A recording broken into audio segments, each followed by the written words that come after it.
سلتي أنجلت في أبنو حبيبو أميتنا وسيو كبرمبو نجزانا قبرقزو نجزانا قبرقزو نجزانا قبرقزو أميتنا وسيو كبرمبو مسمطنا باي هاريبو قلاي أقتدو أبلاي عين مسبتنا عين صلاتنا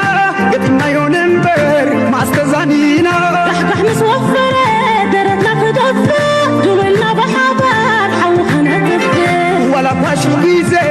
فتت العدة تفاني ونهو حنت خيس لبي كم تحلو سنتنا يابا كان دي الفتحي أبنو حبيبي أميتنا وتخدمنا نجزانا قبرقزو عيني حسان عيني تتابعي عيننا نقيرو كتلمت مزاي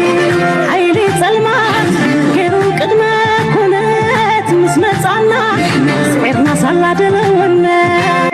دلوناتنا دلونات دلوناتنا دلونات دلونات دلونات ذهبنا هلاونات دلوناتنا دلونات دلونات دلونات دلونات دلونات ذهبنا هلاونات دلونتنا نديو ما كسبتنا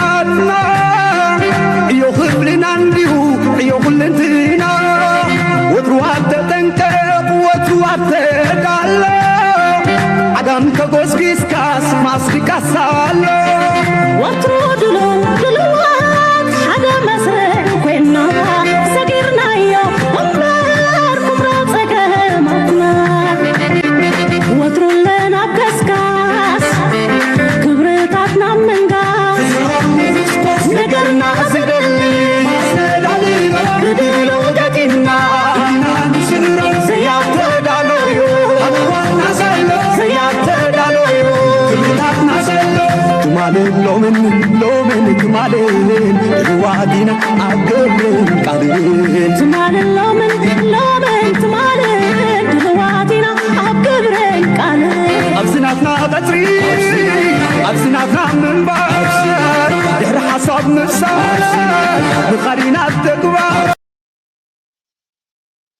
سلام تخطاتلت نايز چانل كما يتخونون صبوك تكونون اي وطر تمنيتان بحقنانيو لومون كم وطرو اقدستن واناويان زينان تنتنان حزنا لكم قريبنا لنا كساب مغداتا نايز مدام سانا كتصنحو لايك مقبار شير مقبار حساباتكم دما بحانات من قدك كتبركتو نتصوعكم مچم كل غزي نقابر لكم زالنا چانل حدا معالتي ازي زينا زي تطوكب المخاني فلتي እዚ ቻነል ላን ክንደይ ክቕፅል ምዃኑ 100% ሹር ኮይነ ክነግረኩም ኣይክልኒ someday for sure it's gonna stop just ከሰምረኩም ኢለ ይኮንኩን ሓደ መዓልቲ ትጠው ክብል ኢቶም ትጠው ክብል ትደልይዎ ድማ ሓደ መዓልቲ ትጠው ክብለልኩም ምዃኑ ክሕብረኩም ይደሊ ብዝኾነ let's go back to the news it's going to be very interesting ሎሚ ንሪኦ ኣርእስቲ ኣብ ከባቢና ብዙሕ ነገራት ይንቀሳቐስ ኣሎ ክሳብ ዘለና ድማ እንተሓገዝኩምና ፅቡቕ እናበልና መጀመርያ በዚ ክንጅምር let's start with this one first. Long dismissed as a pariah, is quietly emerging as a pivotal force in the Horn of Africa. Beneath the world's radar, its leadership is leveraging geography and military discipline to reshape the region's power dynamics. Eritrea's intervention in Ethiopia's Tigray War was a bold signal. Asmara is ready to project power beyond its borders. Now, with the conflict's embers still glowing, Eritrea is consolidating its gains and eyeing the next phase of its strategy. By controlling a critical stretch of the Red Sea, Eritrea holds a key to global commerce and security. The nation is transforming from regional spoiler to potential kingmaker, with the power to stabilize or destabilize the region. The real question, how will Eritrea wield its newfound influence? The world can no longer afford to ignore Eritrea's moves. Over 1,100 waterway is a lifeline for global trade, connecting the Mediterranean to the Indian Ocean. Recent Houthi attacks from Yemen have exposed just how fragile this route is, sending shockwaves through global supply chains. Eritrea's ports, Massawa. መቸብ ኤርትራ ኣብዚ እዋን እዚ ንሕና ብንሰምዖ ዘለና መንገዲ ድዩ ንሕና ብንሰምዖ ዘለና መንገዲ ብዙሕ ኣቴንሽን እያ ትረክብ ዘላ እዚ ድማ ሓደ ካብቲ ረስኒ ኣከባቢና ንሪኦ ዘለና ካዊ ዝብገስ ንስማዕ ታችበት መንገድ በጣም ያስቆጨኛል ኢትዮጵያ ባለፉት 30 ዓመታት ወደብ የላትም ይሄ የሆነበት መንገድ በጣም ያስቆጨኛል ያስቆጨኛል ስል አንዳንዶች ዘመን ያመጣው አጀንዳ ይመስላቸዋል ጠቅላይ ሚኒስትር ከመሆኑ በፊት የዛሬ 10-15 ዓመት በይፋ በቪዲዮ ያለ በጽሁፍ ያለ አቋሞች ናቸው እነዚህ። ኢትዮጵያ ወደብ ያጣችበት መንገድ በጣም ያስቆጨኛል። ኢትዮጵያ ባለ global supply chain ሕጂ እዚ ንሪኦ ዘለና ኩነታት ሓደ ካብ ጉዳይ ናይ ኤርትራ ብፍላይ ድማ ቀይሕ ባሕሪ ዳርጋ ነፍሲ ወከፍ ሃገር ቀደም እቲ ቀይሕ ባሕሪ ማንም ዘይትንክፎ ኩሉ ሰብ ዝረብሓሉ ኣገዳስነቱ ድማ ነቶም ናይ ስትራቴጂ ሓሰብቲ ንነዊሕ ኣርሒቆም ዝጥምቱ ሃገራት ጥራይ ዝተረፈ ጉዳይ ነይሩ። ሎሚ ግን ነፍሲ ወከፍ ሃገር ብዛዕባ እዚ መስመር ናይ ንግዲ ክሓስብ ጀሚሩ ኣሎ። ምክንያቱ ዓበይቲ ሃገራት ኣሜሪካ ንኩሉ ፖሊስ ኮይና ተመሓድረሉ ዝነበረት ግዜ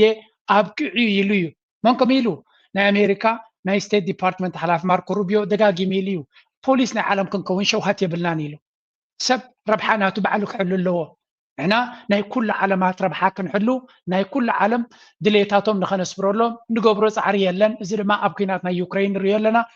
ኣሜሪካ ኤሮጳ ንዓኹም ዝምልከት ጉዳይ እዩ። ንሕና ብፍሉይ ኣብ መንጎናን ኣብ መንጎ ራሽያን ሓደ ፅቡቅ ውቅያኖስ ኣሎ ኣብ መንጎና። ስለዚ ብፍሉይ ንሕና ብዛዕባ ራሽያ ንሓስበሉ ምክንያት የብልና ዝብል ኣተሓሳስባ ዳርጋ ብዝሰፍሐ መልክዕ ኣብቲ ናይ ዋይት ሃውስ ሰርክልስ ይረአ ኣሎ። እዚ ድማ ጉዳይ ናይ ቀይሕ ባሕሪ ነፍሲ ወከፍ ሃገር መስመር ናይ ንግዱ ንቁጠቡ ቀይሕ ባሕሪ ዘገድሶ ዘበለ ከመይ ጌርካ ነዚ መስመር እዚ ተውሕሶ ዳርጋ ይስሓለይ ዘይበሃለ ጉዳይ እዩ። ሕቶ ናይ ቀይሕ ባሕሪ ንኣሜሪካ እውን ዝምልከት እዩ። ኣሜሪካ ዓብ ንግድናታ ብይ ዝሓልፍ ብፍላይ እቲ ኢስት ኮስት ዝበሃል ዋላ እቲ ዌስት ኮስት እውን በዚ ዝሓልፍ እቲ ዝቐረበ ንግዲ ምስ ቪየትናም ምስ ህንዲ ምስ ኢንዶኔዝያ ምስ ካልኦት ሃገራት ናይ ሃገራት ዓረብ ዘሎ ኩሉ እቲ ዝበዝሐ ህዝቢ ዓለም ዝቕመጠሉ በዚ ቀይሕ ባሕሪ እዩ። ብቀይሕ ባሕሪ እንተዘይሓሊፉ ድማ ዋጋ ናይቲ ትራንስፖርቴሽን ስለዝበዝሕ ዋጋ ናይ ሎጂስቲክስ ስለዝበዝሕ ዝቕባበ ዝበሃል ወይ እውን እዚ ኢንፍሌሽን ንብሎ ምንሃር ናይ ዋጋታት ኣብቲ ዕዳጋ ይመፅእ፣ ቁጠባ ይርበሽ፣ ኩሉ ነገር ድማ ይርበሽ ማለት እዩ። ስለዚ ጉዳይ ናይ ቀይሕ ባሕሪ ንምብራቅ ዘለው ቻይናኦም በሎም ጃፓኖም በሎም ህንዲ በሎም ሳውስ ኮሪያ በሎ ኤቭሪዋን በቲ ምብራቅ ዘሎ ሓይሊ እዚ ህዝቢ ዘሎ ቁጠባ ዘሎ ብምዕራብ ዘሎ ብሙሉ ኤሮጳ በሎ ከምኡ ድማ ኣሜሪካን ካናዳን ኤቭሪባዲ ኢዝ ኢንቮልቭድ ኢን ዲስ ፓርት ትሪእዎ ዘለኹም። እቲ ደቡባዊ ክፋል ናይ ቀይሕ ባሕሪ ድማ እቲ ቀዳማይ ኣገዳሲ እታ ካርታ ዘርእየኩም ዘለኹ የመን ረእይዋ። የመን ካብ ላዕሊ ክሳብ ታሕቲ ናብ ኤርትራ ገዙ ዝጥምት ሑቲ ሒዝዎ ዘሎ። ሑቲ ዝበሃል ድማ ካብ 2015 ምስ ኩለን እቶም ጎረባብቲ ስዑድያ በሎ ቀጠር እቲ ኢማራት በሎ ግብፂ በሎ ኣሜሪካ ፈረንሳ ኩላቶም ተኣኪቦም ተዋጊኦም ኣብ ባይታ ጨፍጪፎሞ ኣይተዓወቱሉን ተሳዒሮም ገዲፎሞ ተመሊሰ እስራኤልን ኣሜሪካን ድማ ይዋግዎ ኣለዉ። ስለዚ እቲ ናይ ሑት መንገዲ ንዖም ዝምልከት ኣይኮነን ጠጠው ከብልዎ ኣይክሉን እዮም ኤሮፓ። እቲ እንኮ ተስፋናቶም ብምብራቅ ዘላ ሃገር ካብ ቀይሕ ባሕሪ ናብ ብምዕራብ ዘላ ወይ እውን ኤርትራ ጥራዮም ክሕዙ ዘለዎም ምስ ኤርትራ ዝምድና ምግባር ድማ ይፅናሓለይ ክበሃሎ ዘይክእል እዩ። ሓደ ንረብሓኻ ጠሚትካ ትገብሮ እዮም ዝብሉ ዘለዉ። ካልኣይ ድማ ኣብ ጉዳይ ናይ ኤርትራ ኣብዚ ጉዳይ ናይ ቀይሕ ባሕሪ ወይ ምስ ኤርትራ ዝምድና ዘይምግባር ንፀላኢኻ ኣሕሊፍካ ክትቦ ስለትኽእል እቲ ቦታ እቲ ፀላኢኻ ኣብቲ ቦታ ተዓሪዱ ጎረሮኻ ክሓንቀካ ከም ዝኽእል። ስለዚ ኤሮጳውያን ንቻይና ይኹን ንራሽያ ንኤርትራ ኣሕሊፎም ክብዋ ብፍፁም ኣይክዋሓጠሎምኒ። ሕጂ እንታይ ኢና ንርኢ ዘለና ምስ መንግስቲ ኤርትራ በናይ መንገዲ ንሰርሕ መንግስቲ ኤርትራ ክንምንታይ ንዓና ይቕበለና በቲ ሓደ ክኸውን ከሎ መንግስቲ ኤርትራ ናብ ካልእ ንከይከይድ ክንፅዕር ኣለና እናበሉ ከለዉ ምናልባት ከም ካልእ ካልኩሌሽናቶም ከዓ መንግስቲ ኤርትራ እንድሕር ጠቕላላ ዕድል ዘይበና ኮይኑ ከመይ ጌርና ንኤርትራ ኣብ ሓደጋ ንእትዋ ዝበሃል ድማ እቲ ናይ ቀይሕ ባሕሪ ሓደጋ ዝበሃል ካብዚ ዝመፅእ። ስለዚ ኤርትራ ኣብ ኣገዳሲ መድረክ ብዙሕ ዕድላ ዘለዋ እቲ ዕድላት ድማ ብግምጣሉ ሓደጋ ክኸውን ዝኽእል ምዃኑ መንግስቲ ኤርትራ ኣንዳዕድዑ ዝፈልጦ ነገር እዩ። እዚ ነገር እዚ ድማ ኤርትራ ከመይ ጌራ ነዚ ቁማር እዚ ቤላ ጌራ ተፃዊታ ከመይ ጌራ ትዕወተሉ ከመይ ጌራ ንረብሓ ትመልሶ ሓደ ካብቲ ዝቕፅል ኣገዳሲ ብድሆ እዩ። ሕጂ ብዚ ዝሰማዕኩሞ ዘረባ እዚ ምናልባት ነዚያ ኩሉ ግዜ ክመልሳ ስለ ዘለና ያስቆጨኛል ስል አንዳንዶች ጉዳይ ናይ ወደባት ናይ ኤርትራ ክለዓል ከሎ እዚ ኣፈጨለ ዝኾነ ፕራይም ሚኒስተር ንጉዳይ ናይ ኣፍደገ ባሕሪ ጥራይ ኣይኮነን ዝዛረብ ንጉዳይ ንናፅነት እውን ኣመለክት ሕቶ እዩ ዝእቱ። ኢትዮጵያ ባሕሪ ዝሰኣነትሉ ግዜ ብጣዕሚ እዩ ዝሕመኒ ክብል ከሎ ኣብቲ መጀመርያ ነዚያ ክዛረባ ከሎ እንታይ እዮም ይብሉ ነይሮም ገሊኦም ባሕሪ እኮ ብጅቡቲ ነርናዮ ብሶማል ነርናዮ ብኤርትራ ነርናዮ ስለዚ ንኤርትራ ጥራይ ዝምልከት ኣይኮነን ፅንሕ ኢሉ ግምፂ ኢሉ ቅድሚ 30 ዓመት እኮ ባሕርናትና እዩ ነይሩ ብጌጋ ድማ ከሲርና ሕጂ ድማ ክመልሶ ኢና ኢሉ። ስለዚ እዚ ዘረባ እዚ ዘይሩ ናብ ኤርትራ ዝመፅእ ዘሎ እዩ። ብዛዕባ ዶብ ናይ ኤርትራ ግን ብዓለም ሕጊ ወይ እውን ውሳነ ናይቲ ኮሚሽን ዶብ እንታይ ነበረ ስምዑ ብዚ But I think that if you look at the statement that we've made, the conclusion that I think we can say that we've come to is that the key issue for us is that Ethiopia must confirm that the Boundary Commission decision is final and legally binding, and it must be implemented fully according to the stated and agreed timetable. So we very clearly come down on the importance that we attach to that. سمعوا ዘለኹም እዚ ውሳነ ናይቲ ውዕል ናይቲ ውሳነ ኮሚሽን ዶብ ናይ ኤርትራን ኢትዮጵያን ኣብ 2002 ዝተዋህበ ውሳነ ክትዛረብ ከላ እቲ ተዋሂቡ ዘሎ ውሳነ ናይ መወዳእታን ቀያድን ስለዝኾነ ኢትዮጵያ ቀምሻደይ ሓንኩልኒ ዝብል ምኽኒታት ገዲፋ ሙሉእ ብሙሉእ ንምትግባሩ ክትወፍር ክትክእል ኣለዋ ንዑንተ ዘይገራ ድማ እተን ኣብ ሓፍሲ ዝበሃላ ሃገራት ንኢትዮጵያ ፀቕጥቕ ገብራ ስጉምቲ ክወስዳላ ይግባእ መን እንተን ኣብ ሓፍሲ ሕብረት ኤውሮፓ አሜሪካ ኩላቶም ዚኣቶም እዮም ስለዚ ጉዳይ ዶብ ናይ ኤርትራ ካብ ጫፍ ናይ ጅቡትን ኤርትራን ኢትዮጵያን ጀሚርካ ብወገን ዓሰብ ማለት እዩ ዶባው ቀይ ባሕሪ ክሳብ ኦም ሓጀር ዘሎ ጋሽ ባርካ ናይ ኤርትራ እቲ ዶብቲ ብሙሉ ብሰንኪ እቲ ዘጋጠመን ብባድመ ዝጀመረ ኩናት ከም ብሓድሽ ተወሲኑ እዩ እዚ ዶብ እዚ ዝተወሰነ ጉዳይ እዩ there is no debate there is no question there is no BS ወይ ካዝን ከምዚ እናበልካ ዝዝረብ ዘሎ ዝተወደአ ጉዳይ እዚ so there is nothing ኣብዚ ምልክት ሕቶ ከኣቱ ዝኽእል ንስማዕ እንታይ ያይላ ነቲ ምትግባሩ ምስ ኣበዩ እንታይ ተባሂሉ we believe that the Algiers agreements must be implemented and that the integrity of the Algiers agreements must be understood, recognized and confirmed. And we think also the second important point is that we believe that the guarantors or the witnesses of the Algiers agreements must actually engage fully and perhaps more actively than has been the case up till now with the process and must facilitate the need for demarcation to take place as soon as possible. ስለዚ እቲ ኩነታት እቲ ዶብ ዝተወደአ ምዕራፍ ዝተረፈ እንታይ እዩ ነቲ ተወሲኑ ዘሎ ኣብ ብሳተላይት ወይ እውን በቲ ብዓለም ለኸ መብዛሕትኡ ዶባት ኣብ ባይታ ዲማርኬትድ ዝኾነ ወይ እውን ባሎ ከምዚ ናይ ዶብ እምኒ ዝተቐመጠሉ ይኮነ መብዛሕትኡ ስለዚ ጉዳይ ዶብ ናይ ኤርትራ ነቲ ተወሲኑ ዘሎ ቢል ኣብ ምትግባር ዲማርኬት ኣብ ምግባር ጥራዩ እቲ ኩነታት ኢትዮጵያን ኤርትራን ነቲ ተገይሩ ተወሲኑ ዘሎ ኣብ ባይታ ሪፍሌክት ንኽገብርዎ ኣለዎም ንዝብል ዳ እምበር ጉዳይ ናይ ዶብ ናይ ኤርትራ ኣብ ምልክት ሕቶ ዝኣቱ ይኮነን ኣብ ልዕሊ ድማ እዚ ከዛብ ሕጂ ጉዳይ ናይ ኤርትራ ዝብል ዘሎ 2018 ክመፅእ ከሎ ውዕል አልጀርስ ህወደግ ተቐቢልዎ ስለ ዝኾነ ኣነ ሙሉ ይቕበለ ብምባል እዩ ኣብ መንጎ ኤርትራን ኢትዮጵያን ሰላም ክገብር ጀሚሩ ስለዚ ንዑ ተቐቢለ ብምባል ዝጀመረ እዩ ዝኻ እንታይ ዘርየካ ካብ 4 ኪሎ ዝምንጩ መራሕቲ ኩሉ ዓይነት ዘረባ ንኤርትራ ክዛረቡ ይኽእሉ መፅባሕ ንግሆ ንዑ ክጠልሙ ከለዉ ስለምንታይ ከምኡ ትብሉ ኣለኹም ዝብሎም ማሕበረሰብ ዓለም ከምዘየለና ንፈልጥ they can say ዝደለይዎ ክገብሩ ይኽእሉ ማሕበረሰብ ዓለም ድማ ከምቲ ዝድለ ኣይኮንኖም እዩ ከምቲ ዝድለ ኣየጠንቅቖም ከምቲ ዝድለ ሳዕቤን ኣለዉ ናይቲ ትኸድዎ ዘለኹም ኣይብሎም እዩ እዚ ድማ ከም ኤርትራዊ ኣነፂርና ኣበርቲዕና ክንቃለሰሉ ዘለና ክርዳኣና ዘሎ እዩ ኣብዚኣ ሲራክ ባህሊ ብመሊስሉ ነይሩ ነዚ ሰብ እንታይ ኢሉ መሊስሉ ነይሩ ሲራክ ከምዚ ዓይነት መልሲ ድማ የድልየና ኣሎ እዚ ናይ ብልፅግና ሰባኺ ኢልዎ ኣሎ never misses his cue in front of camera ኣብ ካሜራ ክመፅእ ከሎ ኩሉ ግዜ ሓሶት ትዕቢት ዘይኮነ ነገር ጥልመት ክልተ ዓይነት ዘረባ ከምዚ ንብዓት ቁፅርፅር እናበልካ ስምዒት ናይ ህዝቢ ንምግባር ዝግበር ናይ ተዋስኦ ስራሕ ኣይሓልፎን እዩ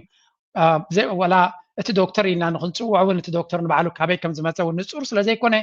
ኣብዚ ሕጂ ንሪኦ ዘለና 10 or 15 years before ንሱ ቅድሚ 10 ዓመት ዝበሎ ዘረባን ዝበሎን ከም ሓደ ዩኒቨርሳል ሓቂ ገይሩ ይዛረብ ዘሎ ኣብይ ኣሕመድ ጉዳይ ናይ ቀይ ባሕሪ ዝብል ዘለኹ ሎሚ ዘበገስኮ እዩ ዝመስላንን ቅድሚ 10 ዓመት ዝበልኮ ብቪድዮ ኣሎ ወላ ቅድሚ ስለምንታይ ኣብ በርዝደይ ናትካ ቀዳማይ ዓመተ ልደትካ ዘይትብሎ who cares ማስ ተዛሪብካ እዚ ጉዳይ እዚ ዓለም ለኻዊ ሕጊ ኤርትራ ልብላዊት ሃገር እያ period we're not discussing we're not debating for this እዚ ንዛረቦ ዘለና ንባዕሉ ንምንታይ ንዝቕፅል ወለዶ ነትንሽተይ ወለዶ ክንዱ ዝኣክል ብሕቶ ናይ ዶብናን ናይ ልኡላውነትናን ተዛሪብና ስለዘይንፈልጥ እቲ ንሽተይ ወለዶ ካብቲ ጎረቤት ሃገር ዝመፁ ዘሎ ሓንጎሉ ከይርብሾ نتزلو كنتات بنفس وكف نطبناتهم نطب بنطبي إن عربنا نهزبنا كنا نكح ناتنا حلافنتون سلزخونين سلازي أتو سيراك بوغيرو تنسو بسمعي دزاربو زلو نهزبو كما يجيرو برين ووش جيروهم نتمنسي كم زي بحرز قبوم زنبرا ناتهم مو على ملخي حقي مسؤوم كينو بقى تبقى ستراين بر أجوهم نحنا كنو بكمينا كم دليتكم كنت قبرو تخليهم زبالهم يمزو مسلو نزي دما ناي مرام تلوخو ناي نفسو كفير تراويو بزعبا زي دما حانت دقيق ونكن دك ساي قبانا لما لسابتي وداي حانت بزون نسمع بإنجليش زبلون بمحرنيا زبلون كل زي عسو إلنا كريو سلازلنا ኢትዮጵያ ጥያቄ የባህር በር ጥያቄ ወደብም ውስጡ ሊኖረው ይችላል ግን ትልቁ የባህር በር ጥያቄ አስፈላጊነት ለኢትዮጵያና ለኢትዮጵያውያን ከወደብ የዘለለ ነው ወደብ ማለት ዕቃ የምንልክበት የምናስገባበት በብዛት ከንግድ ጋር የተያያዘ ነው ከወደብ የዘለለ ነው የሚያስብለው አንደኛ አካባቢው ቀጠናው ላይ በምስራቅ አፍሪካም ሆነ በአፍሪካ ቀንድ ያለን ተጽዕኖ እንደ ሀገር የሚወሰነው የባህር በር ያላቸው ሀገሮችና ባህር በር የሌላቸው ሀገሮች ይለያያሉ አንዳንድ ዶክመንቶች የስለላ ዶክመንቶች አሜሪካውያኑ እንደሚያሳዩት ዲክላሲፋይድ ሲሆኑ ከዚህ ሌሎችም የፖለቲካ ጽሁፎች ኢንተርናሽናል ዲፕሎማሲ ላይ የተጻፉ የሚያሳዩት የባህር በር ያላቸው ሀገራት እና የሌላቸው ሀገራት which is transit nations እና landlocked nations የተለያየ አቅም ነው ያላቸው በዓለም አቀፉ የፖለቲካ መድረክ ላይ በቀጠናዊ የፖለቲካ መድረክም ላይ የጸጥታ ተጽዕኖ ላይ ከፍተኛ ዘረባናቱ እንድሕሪ ብሕፅራት ዝበለ ነጥቢ ክንሪዮ ደሊና እንታይ ዝብል ዘሎ ሕቶ ናይ ኣፍ ደገ ባሕሪ ንብሎ ዘለና ኪኖቲ ንሰደድን ምልኣኽን ምቕባልን ወይ እውን ወደባዊ ኣገልግሎት ኪኑ ዝሓለፈ እዩ ዝብል ዘሎ ልክዕ ከምዚ ግብፂ ጉዳይ ናይ ሕዳሴ ክንዛረብ ከለና ኪነቲ ውሕጅ ናባና ዝመፅእ ሓሊፉሲ ንሕናሲ እቲ ዲጋ ንሕና ክንቋፀሮ ክንክእል ኣለና ምንታን እንተኾነ ክፈርስ ኣለዎ እንተደየለ ድማ ንሕና በዓልና ክንቋፀሮን በዓልና ኣካይዱ ክንመልኮ ኣለና ንሕና ኦፕሬት ክንገብሮ ክንክእል ኣለና ከም ናትና ጌርና ክንጥቀመሉ ኣለና እንተዝብልዎም ክፅለሉ መደለዩ ነይሮም ፎር ወትኤቨር ሪዝን ግን ትድርቅናን ድፍረት ናቶምን ዓለም ለኻዊ ሕጊ ሓሊፎም ሕቶ ናይ ወደብ ናይ ኣፍ ደገ ባሕሪ ክንዛረብ ከለና ንሕና ኪኖቲ ወደባዊ ኣገልግሎት ዝሓለፈ ገለገለ ፅሑፋት ናይ ኣሜሪካ ናይ ሲያየዱ ናይ መንግስቲ ኣሜሪካ ዝገልፆም ኣፍ ደገ ባሕሪ ዘለዎን ሃገራትን ዘይብለን ሃገራትን ዘለዎን ፀጥታዊ ሓይሊ ዝተፈላለየ እወ yes and get used to it ምናልባት መፅናዕቲ ናይ ኣሜሪካ ኣፍ ደገ ባሕሪ ዘይብለን ሃገራት ፓወር ፕሮጀክት ክገብራ ይከላንየን ወይ እውን ሓይለን ብዓለም ደረጃ ከንፀባርቃ ይከላንየን እወ ክትንፀባርቃ ይኮንካ እንድሕሪ ሕጂ this is the reality I mean እዚኦም ሰባት እዚኣቶም ከመይ ዝበለ ህውተታ እዮም ዘሎ ንስኻ ካብ ኣሜሪካ ክትከውና ይኮንካ ቢካዝ ኣሜሪካ ብምብራቕን ብምዕራብን ብባሕሪ ዝተኸለለት እያ that's why super power ኮይኖም but that doesn't change the fact ስለዚ ንስኻ ኣሜሪካ ስለዘይኮንካ ወይ እውን ቻይና ስለዘይኮንካ ንኤርትራ ጎቢጠ ወይ እውን ንካልእ ሃገር ጎቢጠ ሓይለይ ከንፀባርቕ ክፍትን እየ ብናይ ሎጂክ ክኸውን ዝኽእል እዚ ተፈጥራዊ ሃብትኻ ሒዝካ ነታ ዘላትካ ቦታ ሒዝካ ነታ ዘላትካ ብዝበለፀ መንገዲ እንተሰሪሕካ ኣላ ኩሉ ይከኣል እዩ እዚኦም ሰባት ግን ዘለዎም ነገር ክንዲ ዝዕርዩ ልክዕ ከምዚያ ገዛኻ ገዲፍካ ብንዳ ጎረቤት ክትፍክር ምጅማር ንሪኦ ዘለና ኩነታት እዚ ድማ ብኩሉ መንገዲ ኢና ክምክቶ ዘለና እቲ ምምካት ድማ ሓደ ወታደራዊ ሓያል ቅርፅን ከለወና ክኽእል ኣሎ ምክንያቱ እቲ ዝዛረብዎ ዘለዎም ብሬን ዎሽ ዝገብርዎ ዘለዎም ቀፃልነት ዘሎ ብድሆ ንኤርትራ ክገጥማ ከም ዝኽእል ኢና ንርኢ ዘለና ፖለቲካሊ ብፖለቲካ ድማ ብዝተቃለለ መጠን ዘለና ፀጋታት ኣዋሂድና ፀብለልትነት ከነርኢ ክንክእል ኣለና ስለዚ ዲፕሎማቲካሊ ኢኮኖሚካሊ ብቁጠባ ድማ ምክንያቱ ንሳቶም ሓንቲ ኣብ ገለ ክፋል ርእሶም ዘላ ኤርትራ ብዘይ ናይ ኢትዮጵያ ሽርክነት ክትምዕብል ኣይትኽእልን እያ ክትብትም ኣይትኽእልን እያ ኩሉ ግዜ ኣብ ኣደዳ ድኽነት እዮም ክነብሩ ዝብል ኳልኩሌሽን እዩ ዘለዎ ነዛ ኳልኩሌሽን እዚኣ ድማ ዲስፕሩቭ ክንገብራ ክንክእል ኣለና ምክንያቱ ኤርትራውያን yes we can ምክንያቱ ፀጋታት ናትና ብዙሕ እዩ remember we have much more potential ካብቲ ዘለና ፀጋታት maybe 3% ንጥቀም የለና ናብዚ እዋን እዚ ምስቲ ዘሎ ተፅዕኖ ፀቕጢ እገዳ ልዕሊ ኩሉ ድማ እቲ ሃገር ኣብ ናይ state of emergency ስለ ዘላ ነዚ ንምቕያር ድማ ሓንቲ ኣገዳሲት ነጥቢ ክትከውን ትኽእል እታ ፋንዳሜንታል ክትከውን ትኽእል ሕቶ ምስ ኣሜሪካ ዘለና ዲፕሎማሲ እዩ ምስ ኣሜሪካ ዘለና ፀገም ዝፈታሕናሉ መዓልቲ እቲ game is going to change ምክንያቱ ኣሜሪካ ማለት ንዓና ሓደ ካብቲ ነቲ ብድሆታት ናይ ኤርትራ ኣኽቢዱ ዘሎ ሃገር እዩ ከምዚ ሕጂ ንሪኦ ዘለና لنكنه قنيات ناي يونايتد نيشنز حبرات هجرات وعلى عمتها وعلى زقبرلون مبزحتهم مرحتنا هجرات اب امريكا نيويورك يركبلو مغنياتو هيد كوارترز نا يو ان ابو سلازغونه سلازي بزح دبلوماسي زكايد زلو حدا كابت دبلوماسي ኤርትራ ድማ ካላይ ዝዓበየ ስልጣን ኣብ መንግስቲ ኤርትራ ሚኒስትር ብቻቶ ወፃኢ ኣቶ ዑስማን ሳልሕ እዩ ንሱን ልኡኽናቱን ኣብ ኒውዮርክ ኣብ ፅዑቕ ናይ ዲፕሎማሲ ስራሕ ከም ዝርከብ እዩ ዝንገር ዘሎ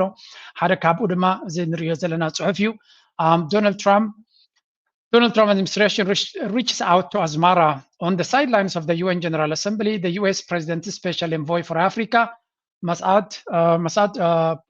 Boulos, is scheduled to meet with Eritrean Foreign Minister. Washington is concerned about the spread of conflicts in the Horn of Africa and the Red Sea. ስለዚ ኤርትራን ኢትዮጵያን ርክብ ኤርትራን ኣሜሪካን ክራኸባ ከም ዝኽእላ ዝገልጽ እዩ ፍሉይ ልኡኽ ወይ ከዓ ፍሉይ ኣማኻሪ ንኣፍሪካ ብወገን ዶናልድ ትራምፕ ማለት እዩ ምስ ልኡኽ ናይ ኤርትራ ሚኒስትር ብቻቶ ወፃኢ ናይ ኤርትራ ክራኸቡ ምዃኖም እቲ ምርኻብ ድማ ኣብ ዝሓለፈ ምስ ኣልጀዚራ ኣብ ዝገበሮ ኢንተርቪው እውን እንተኾነ ድሕሪ ኢትዮጵያ ምስ ኢትዮጵያ ርክብ ምግባር ምስ ኤርትራ ንኽራኸቡ ኣብ ደጊኦም ክፉት ምዃኑ እዩ ዝንገር ዘሎ ስለዚ እዛ ርክብ እዚኣ ኣብ ሪያሊቲ እንተጋጢማ ኣዝያ ኣገዳሲት ርክብ እያ ክትከውን ምክንያቱ ኤርትራን ኣሜሪካን ዝምድና ክፈጥራ ይድለ ከም ዘሎ ብብዙሕ መንገዲ ንሪኦ ዘለናን ኣብ ዝተፈላለየ መድረኻት ኣብ ዝሓለፈ ዶናልድ ትራምፕ ካብ ዝመፅእ ክሳብ ሕጂ ኣሜሪካ ምስ ኤርትራ ዝምድና ክትገብር ከም ትደሊ ዘላ ዝገልፅ ብኩሉ መንገዲ ኢና ንርኢ ዘለና የስ ነቲ መንገዲ እቲ ንምዕንቃፍ ሰፊሕ ዝኾነ ስራሕ እዩ ዝግበር ዘሎ ኤርትራ ከመይ ጌራ ኣብዚ ክትገብሮ ትኽእል ነገር እንታይ ጌርና ንዕንቅፎ ከመይ ጌርና ጠጠው ከነብሎ ንኽእል እንታይ እንተተገብረዩ እቲ ኩነታት ክቕየር ዝኽእል ዝብል ኣብዚ ሰፍሐ መልክዕ ኢና ንሪኦ ዘለና ስለዚ ዴሌጌሽን ናይ ኤርትራ ኣብቲ ናይ ዩኤን ተራኺቡ ምስ ዝተፈላለየ ዲፕሎማሲ ዝገብረሉ ፅዑቕ ዲፕሎማሲ ዝግበር ኣብዚ እዋን ዝድቃስ እውን የብሎምን እዩ ዝበሃል ንሪኦ ዘለና ድማ ኤርትራ ነቲ ዘሎ ዕድል ብኩሉ መንገዲ ክጥቀመሉ እያ እቲ ዝግበር ዘሎ ርክባት ድማ ኣብ ዝበለፀ እንታይ ክኸውን ዝኽእል ኤርትራ ምስ ኣሜሪካ ዘሎ ርክብ ናብ ሓደ ኣገዳሲ ምዕራፍ እንተበፂሑ እንተወሓደ ፕሬዚደንት ሃገር ኤርትራ ነቲ ኩነታት ኣነፂሩ ተዛሪቡ እዩ ዊ ኒድ ሪሌሽንሽፕ ዝምድና ንክጅምር ኤርትራ ክፉት ማዕፆ ከም ዘለዋን እቲ ሕቶ ድማ እዚ ኩነታት እዚ ኣሜሪካ ልክዕ ከምቲ ኣብ ደብዳቤ ናይ ፕሬዚደንት ዶናልድ ትራምፕ ዝሰማዕናዮ ኣብዚ እዋን እዚ እንታይ እዮም ኢሎም just give me ሓንቲ ስእሊ ነይራ ኣብዚኣ እንታይ እዮም ኢሎም ቅድሚ ሕጂ ትኽተሎ ዝነበረት ፖሊሲ ናይ ኣሜሪካ ናብ ኤርትራ ብፍላይ ኣብ ዘበነ ጆ ባይደንን ቅድሚኡ ዝነበሩን ስርዓታት ናብ ኤርትራ ዝጥቀምሉ ዝነበሩ ንዑ ገዲፍና ሃናፅ ዝኾነ ኣብ ቁጠባ ኣብ ርቃት ናይ ክልቲኡ ህዝቢ ዝረብሓሉ ዝምድና ንምምስራት ተበግሶ ክወስድ ምዃኑን ኣብ መዓልቲ ናፅነት ናይ ኤርትራ እውን እንተኾነ ብመንገዲ ዶናልድ ትራምፕን ብመንገዲ ስቴት ዲፓርትመንት ናይ ማርኮ ሩቢዮን ዝመፀ መልእኽቲ እውን ተመሳሳሊ ምስ ኤርትራ ምስ ህዝቢ ኤርትራ ብሓደ ንሓበራዊ ዕላማ ንሓበራዊ ሽርክነት ክብገሱ ምዃኖም ዝገልፅ ከምኡ ድማ ፍሉይ ልኡኽ ናይ ስቴት ዲፓርትመንት ምስ ኣምባሳደር ናይ ኤርትራ ኣብ ኣሜሪካ ኣቶ ብርሃነ ገብሪ ሂወት ኣብ ዝተራኸብሉ ተመሳሳሊ ክልቲኣቶም ፅቡቕ ዝኾነ ዝምድና ንክሃንፁ እዚ ድማ ማዕርነት ብዘለዎ ክልቲአን ሃገራት ምክብባር ኣብ ምክብባር ናይ ክልቲአን ሃገራት ዝተመርኮሰ ምዃኑ ኣብ ተደጋጋሚ ክገልፁ ፀኒሖም እዮም ስለዚ እቲ ድሌት ከም ዘሎ ብዝተፈላለየ መንገዲ ይረአ ፀኒሑ ንዑ ክዕንቅፉ ዝፍትኑ ዘሎ ብዙሓት ሃይልታት ብዙሕ ሪሶርስ ብዙሕ ሃብቲ ብዙሕ ገንዘብ ኢንቨስት ገይሮም ከም ዘሎ ንርኢ ኣለና at the end of the day ግን እቲ ኩነታት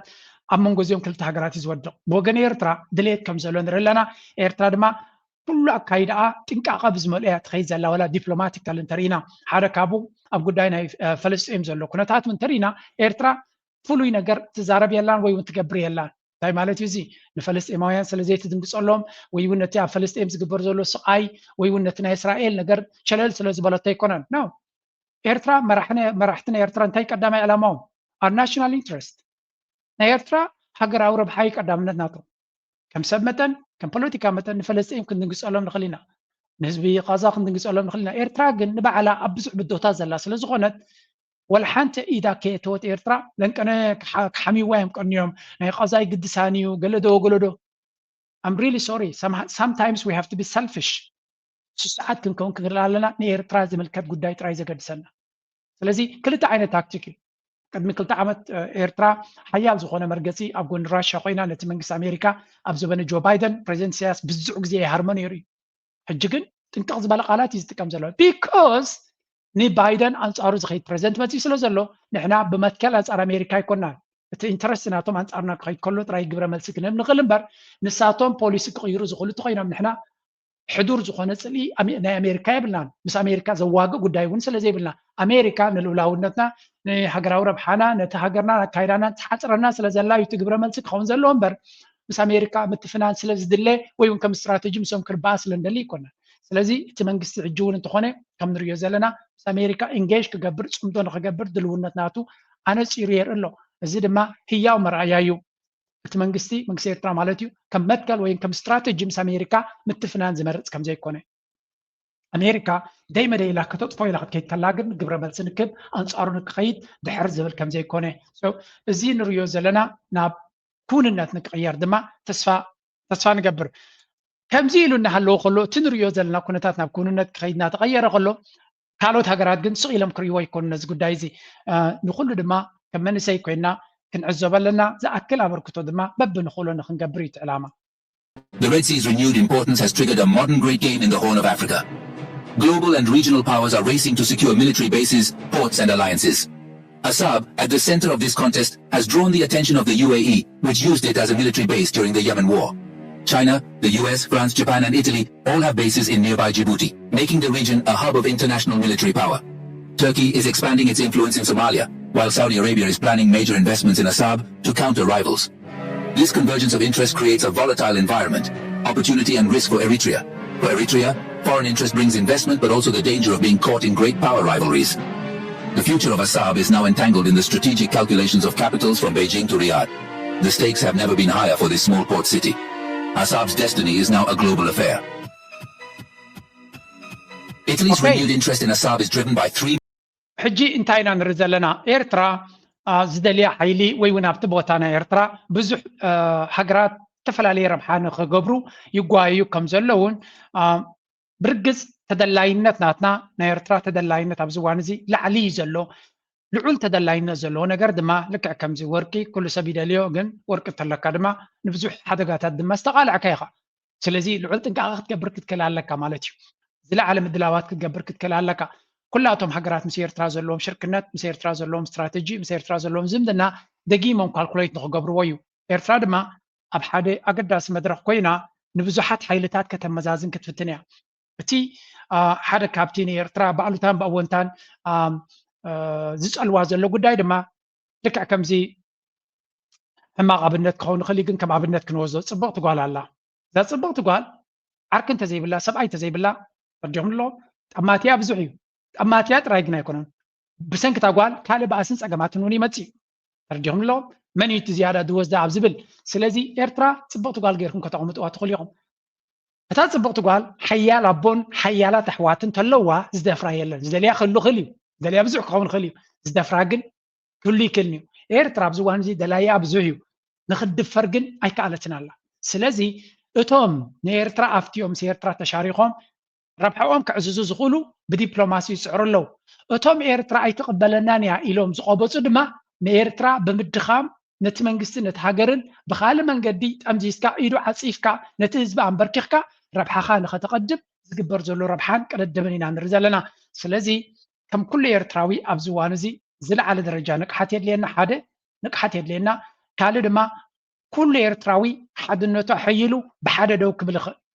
ብሓደ ደው ኢልካ ምስጓም ከድሊ እዩ እዚ ማለት እዚ ተን ሃገራት ናባና ዝመፃ ሓንቲ ሃገር ወይ ክልተ ሃገር ጥራይ ዘይኮነ ኤርትራ ምስ ብዙሓት ሃገራት ሽርክነት ክትገብር ኣለዋ ንዝተፈላለየ ዕላማ እዚ ሕጂ ዘለናዮ ደረጃ ድማ ኣቢ ዝህውፆ ዘሎ ኣብን እቶም ብድሕሪኡ ዘለዉ ዝህወፁ ዘለዉ ኤርትራ ኣገዳሲ ምዕራፍ ኣገዳሲ ስጉምቲ ክትገብር ከም ትኽእል እውን ስለ ዝፍራሕ ደሎ እዩ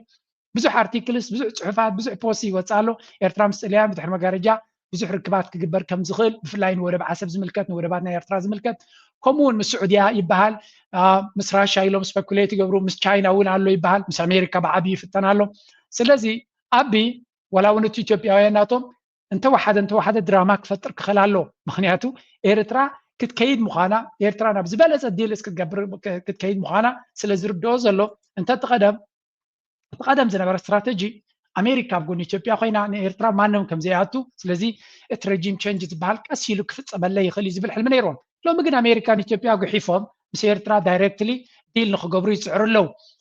ጣልያን ከምኡ ይፍትና ኣሎ ብዙሓት ፓወርስ ድማ ምስ ኤርትራ ከምኡ ይፅዓር ከም ዘሎ ንርኢ ኣለና ስለዚ at the end of the day ወላዚ ኢማራት እውን ተገምጢሉ ተሰልቢጡ መፅኡ ይቕረበለለ ኢሉ ምስ ኤርትራ ርክብ እንተገበረ ወይ እውን ተፈተነ ዘገርም ክኸውን ኣይኮነን ሓንቲ ኣብዚኣ ንፁር ክኸውን ዝግባእ ኤርትራ ሓይሊ ስለ ዘለዋ ልዕሊ ኩሉ ግን ወታደራዊ ዓቕምናታ ባሕራን መሬታን ከውሕዝ ዝኽእል ሓይሊ ስለ ዝኾነ ንኤርትራ ጓዕፂፁ ክገብር ዝኽእል ሓይሊ ክፍትን ይኽእል እዩ ግን ክዕወተሉ ስለ ዘይክእል እቶም ብሰላም ብክብረት ምስ ኤርትራ ብዲፕሎማስያዊ መንገዲ ሽርክነት ንክፈጥሩ ዝፍትኑ ሃገራት ዝያዳ ንሳቶም እዮም ክዕወትሉ ዝኽእሉ ኩሉ እዚ ድማ ኤርትራ ነዚ ሕጂ ዘሎ ሓያል ዋን ሓያል መድረኽ መዳሂ መድረኽ ስዒራ ሓያል ዲልስ ጌራ ተወፅያ እቲ ዝበለፀ ይከውን ኤርትራ ፅቡቕ ዲልስ እንተዘይጌራ ግን እቲ ዝግበር ዘሎ ምፍጣት ትቕፅል እዩ ኣነ ናተይ መረዳእታ ድነግረኩም ዘለኹ ልክዕ ከምዛ ፅብቕቲ ጓል እያ ኤርትራ ኣብዚ እዋን እዚ እታ ፅብቕቲ ጓል ድማ ክሳብ ዝወስዳ ወይ እውን ሓዳፊቱ ኣሪጋ ዘይግደሱላ ኮይኖም ኣብ ካልኦም ክሳብ ዝኸዱ ኩሉ ግዜ ዝጥምትዋ ከሉ እዮም ኤርትራ ድማ ዝጥምታ ብዙሕ እዩ እቲ ንኣትዎ ዘለና መድረኽ ድማ ንኤርትራ ከይፈተኻ ንክጥምታ ዘገድድ ኩነታት እውን እዩ ምክንያቱ እቲ ከባቢ እቲ ካብ ግዜ ናብ ግዜ እናፀንከረ እናከበደ እና ሓያል እናኾነ ይመፅእ ስለ ዘሎ እቲ ንግዲ ንሳቶም በዚ ንግዲ ምሕላፍ ክሳብ ዘየቋረፅዎ ረብሓ ናቶም በዚ ምሕላፍ ክሳብ ዘየቋረፀ ናይ ግድን እዮም ቦታ ክደልዩ ንውሕስነት ናቶም ገለ ነገር ክገብሩ ክፍትኑ ንቡር እዩ ስለዚ ኤርትራ ነቲ ዘሎ ፀወታ መዝሚዛ ተቀዳዲማ ናታ ረብሓ ቀዲማ ንዓዓ ከርብሕዋ ዝኽእሉ ንዓዓ ክጠቕምዋ ዝኽእሉ ንናፅነትና ልኡላውነትና ግን ኣብ ምልክት ሕቶ ዘይእትዉ ሓይልታት ወሲዳ ንሳቶም ሽርክነት ተገይራ ህዝብና ይረብሕ ህዝብና ይቐስን ልዕሊ ኩሉ ድማ ንሕና ኣብ ምንታይና ክንከይድ ንደሊ ዘለና ናብ ምዕባለን ግስጋስን ገፅና ኣተኲርና ክንከይድና ንደሊ ዘለና ኣነ ከም ኤርትራዊ ሕልምና ተይሱ እዩ እዚ ኩሉ ካብ ኢትዮጵያ ዘዝፀገበ ወላ ዘዝ ካልእ ኩነታቱ ዘቅልውላው ዝፈጠረሉ ናባና እናመፀ ክፍክረልናን ክዕንድረልናን ክነብር እሞ ግዜናን ጉልበትናን ፀጋታትናን ከባኽሉልና ኣይንደልን ኢና ነዚያ ነጥቢ እዚኣ ድማ ኣይ ሪሊ ሆፕ በዚያ ሕጂ ንሪኣ ዘለና ምስ ኣሜሪካ ዝፍተን ዘሎ ዲፕሎማሲ ጌርና ክንሰግራ ኣይ ሪሊ ሆፕ ኤርትራ ምስ ኣሜሪካ ዘለዋ ዝምድና በቲኻ ኣሜሪካ ምሳና ክሰርሕ ድያ ኣይትሰርሕን ካልኣርሲ ኮይኑ ግን ምስ ኣሜሪካ ፅቡቕ ዝምድና ብምግባር ነቲ ኣብ 4 ኪሎ ኮይኑ ዕንደራ ዝሓስብ ዘሎ መራሒ ጠቕላላ ኣሜሪካ ትደልዮ ብመንገዲ ኣቢ ወይ መንገዲ ኢትዮጵያ ክኸውን ከም ዘይክእል ኣሜሪካ ረብሓ እንተለዎ ኮይኑ ቀጥታ ምስ ኤርትራ ተዘራሪባ ንናፅነትን ልኡላውነትን ኤርትራ ከይደፈረት ካብ ምስ ኤርትራ ተረዳድያ እሺ ክትብል ኣነ ናተይ ገምጋም እየ ዝብለኩም ኣሜሪካ ኣብ ኤርትራ ቤስ ክትገብር ብዙሕ ድሌት ከይህልዋ ይኽእል እዩ ኣብዚ ሕጂ ዘለናዮ መድረኽ ስለምንታይ ዝብለኩም ኣብ ጅቡቲ ዓብ ቤስ ስለ ዘለዎ ኣሜሪካ እንታይ ክደሊ ትኽእል እየ ዝብል ኣነ ኣሜሪካ ኣብ ኤርትራ መሻርክቲ ናቶም ቤዝ ክህልዎ ትደልያ እንታይ ማለት እዩ እዚ ለስገባ ካብዚ ካርታ እናረኣና ክንዛረብ እንታይ ኣብ ጅቡቲ ኣብ ኣፍሪቃ እቲ ዝዓበየ ቤዝ ናቶም ኣብዩ ዘሎ ኢትዮጵያ ኣሜሪካ ማለት እዩ ዝዓበየ ቤዝ ናቶም ኣብሎ ከምኡ ድማ መሻርክቶም ፈረንሳይ እውን ቤዝ ኣለዎ ካልኦት ሃገራት ጣልያን ይኹን ስፔን እውን ቤዝ ኣለዎም ጀርመን ኣብለው እዮም ስለዚ ኣብ ጅቡቲ ቤዝ ኣብ ዓሰብ ቤዝ ከምኡ እናበሉ ኣብ ኣሜሪካ ኣብ ስዑድያ ስግርተልካ ዓብ ቤዝ ኣሎ ምስ ግብፂ ድማ ርክብ ኣሎ ኣብ ኤርትራ ዝደልይዎ ሕጂ እንታይ እዮም ዘልዩ ጣልያን ድዩ ስዑድያ ድዩ ግብፂ ድዩ ካልእ ንዓታቶም ምሳታቶም ቀረባ ዝምድና ዘለዎ ንሱ ምስ ኤርትራ ዲል ገይሩ ናይ ቁጠባ ድዩ ናይ ሽርክነት ድዩ ገይሩ ኣብኡ ክህሉ እንታይ ከዮም ዘይደልዩ ኣሜሪካ ከም ረብሓ ክትሪኦ ከለካ ራሽያ ወይ ቻይና ኣብ ኤርትራ ክኣትዉ ይደልዩን እዮም ስለምንታይ እዚኣቶም ነፍሶም ዝኽኣሉ ሱፐር ፓወር ስለ ዝኾኑ ነፍሶም ዝኽኣሉ ሓያላት ስለ ዝኾኑ ኣብ ኤርትራ ምእታው ማለት ድማ ንኣሜሪካ ልክዕ ከምዚ ናይ ቼዝ ፀወታ ቼክ ክገብርዋ ስለ ዝኽእሉ ኣብኡ ክቋፀርዋ ስለ ዝኽእሉ ሎክ ክገብርዋ ስለ ዝኽእሉ ናይ ኣሜሪካ ጂኦፖለቲካዊ ፅልዋ ኣብቲ ቦታ ድማ ወይ እውን እቲ ናይ ፓወር ፕሮጀክሽን ንፀላይኻ ክትቅርቅሮ ናይ ምኽኣል ዓቕሚ ድሩት ስለ ዝኸውን ስለዚ ኣሜሪካ ፀጋታት የብላ ናብ ብዙሕ ነገር ክትጎያ ኣብዚ እዋን እዚ እንታይ ግን ትገብር ኩሉ ግዜ ኣብ ትሕቲያ ዝኾኑ ኢማራት ድዩ ስዑድያ ድዩ ጣልያን ድዩ ኤሮጳ ድዩ እዚኣቶም ኣብ ትሕቲያ ኮይኖም ነቲ ምስናታ ረብሓ ሓደ ዓይነት ስለ ዘለዎም እዚኦም ሰባት እዚኣቶም እዚኦም ሓይልታት እዚኣቶም መፂኦም ክኣትዉ ከለዉ ንኣሜሪካ ዝያዳ ረብሓ እዩ ዝፈጥረላ ወይ እውን ዝያዳ ጭዋዳ እዩ ዝፈጥረላ እዩ ዝበሃል ስለዚ እቲ ኢማራት ዝበሃል ብድሕሪ ኣቢ ኮይኑ ክመፅእ ክፍትን ከሎ ረብሓ ናይ ኣሜሪካ ውሎ سعودية زبها المتيو مس إيرترا قد تتزراري باب إيرترا قد تخلد ما ربحنا أمريكا له أفتحت أمريكا السعودية إماراتين حدا ربح يبلهم سلازي بالعلى بوساتهم سيتهم كل تجنا نبينهم أمريكا بوليتيكا صوتنا تاي أفتحتي كل تتصعباتي دقافن تعامل كوينو يخي كمزري بخلت توقم كوينو كل زي فاتوجن نحدا بوس قالوا سبعتين نرجع لنا سلازي إيرترا نتهم بس أمريكا زمدنا زلهم بنفسها ون بعند رئيسون إيرترا مس جبس السعوديين صبغ زمدنا سلازلوا كمون مستليان صبغ زمدنا نجبر سلت غيزلا مساتهم ترداديا زخون يكون حدا ناي قطباوي نقدي قطباوي شركة جيرا نورب حسب بفلاي نورب حسب زملكت انت جيرا هنا اتا أبي أحمد زبهال بوجيرو قد بايك بهال لزخل معرف له أبي أحمد ما رسلنا ترديو بزاز لو أنت قتيلو تحرستو سنة جزية كابت جيم كله مخاني فلتي تا أفدق بحر تبل دلا أفسلت أنا كقتل تدليون أجر سلا زخانة تنبر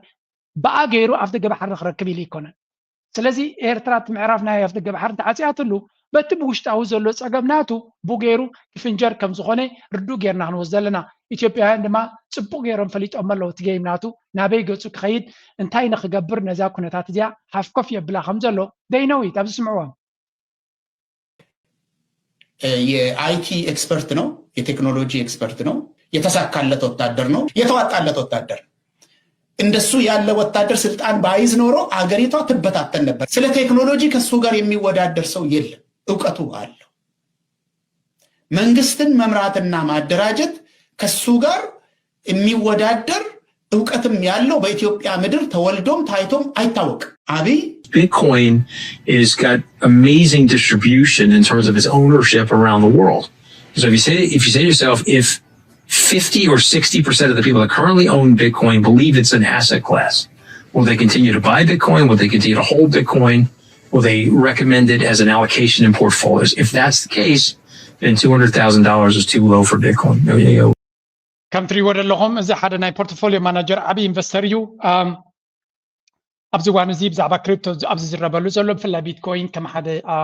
أسد كلاس كيرنا هنوزن خلينا كمان دحرو خوينو دما أبزو مسو زلوا حدة عمد كلتا عمد كسا كلتا ميت الشح واغاناتو نبور كويني راينا نابليزو predicts قبر زلوا I'm giving you all this sort of information كاب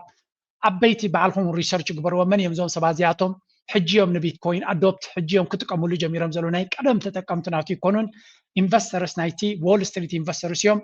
نزي كنتات نزا حبريتازي كسمعوا تخليقا يا زينايو نعو تتكي نعو سمعيكا سقم تتوسط لغا نزي نصوم زبلو زلو دونالد ترامب زرب حلو زلو سدرابيتو زرب حلو زلو كالود إنفسترس زرب حلو زلو نسخاوي نسخي أنا عندما نشتي سقم تمعريهم دعر خيدنا سبحان نقو أبزبالة كنتات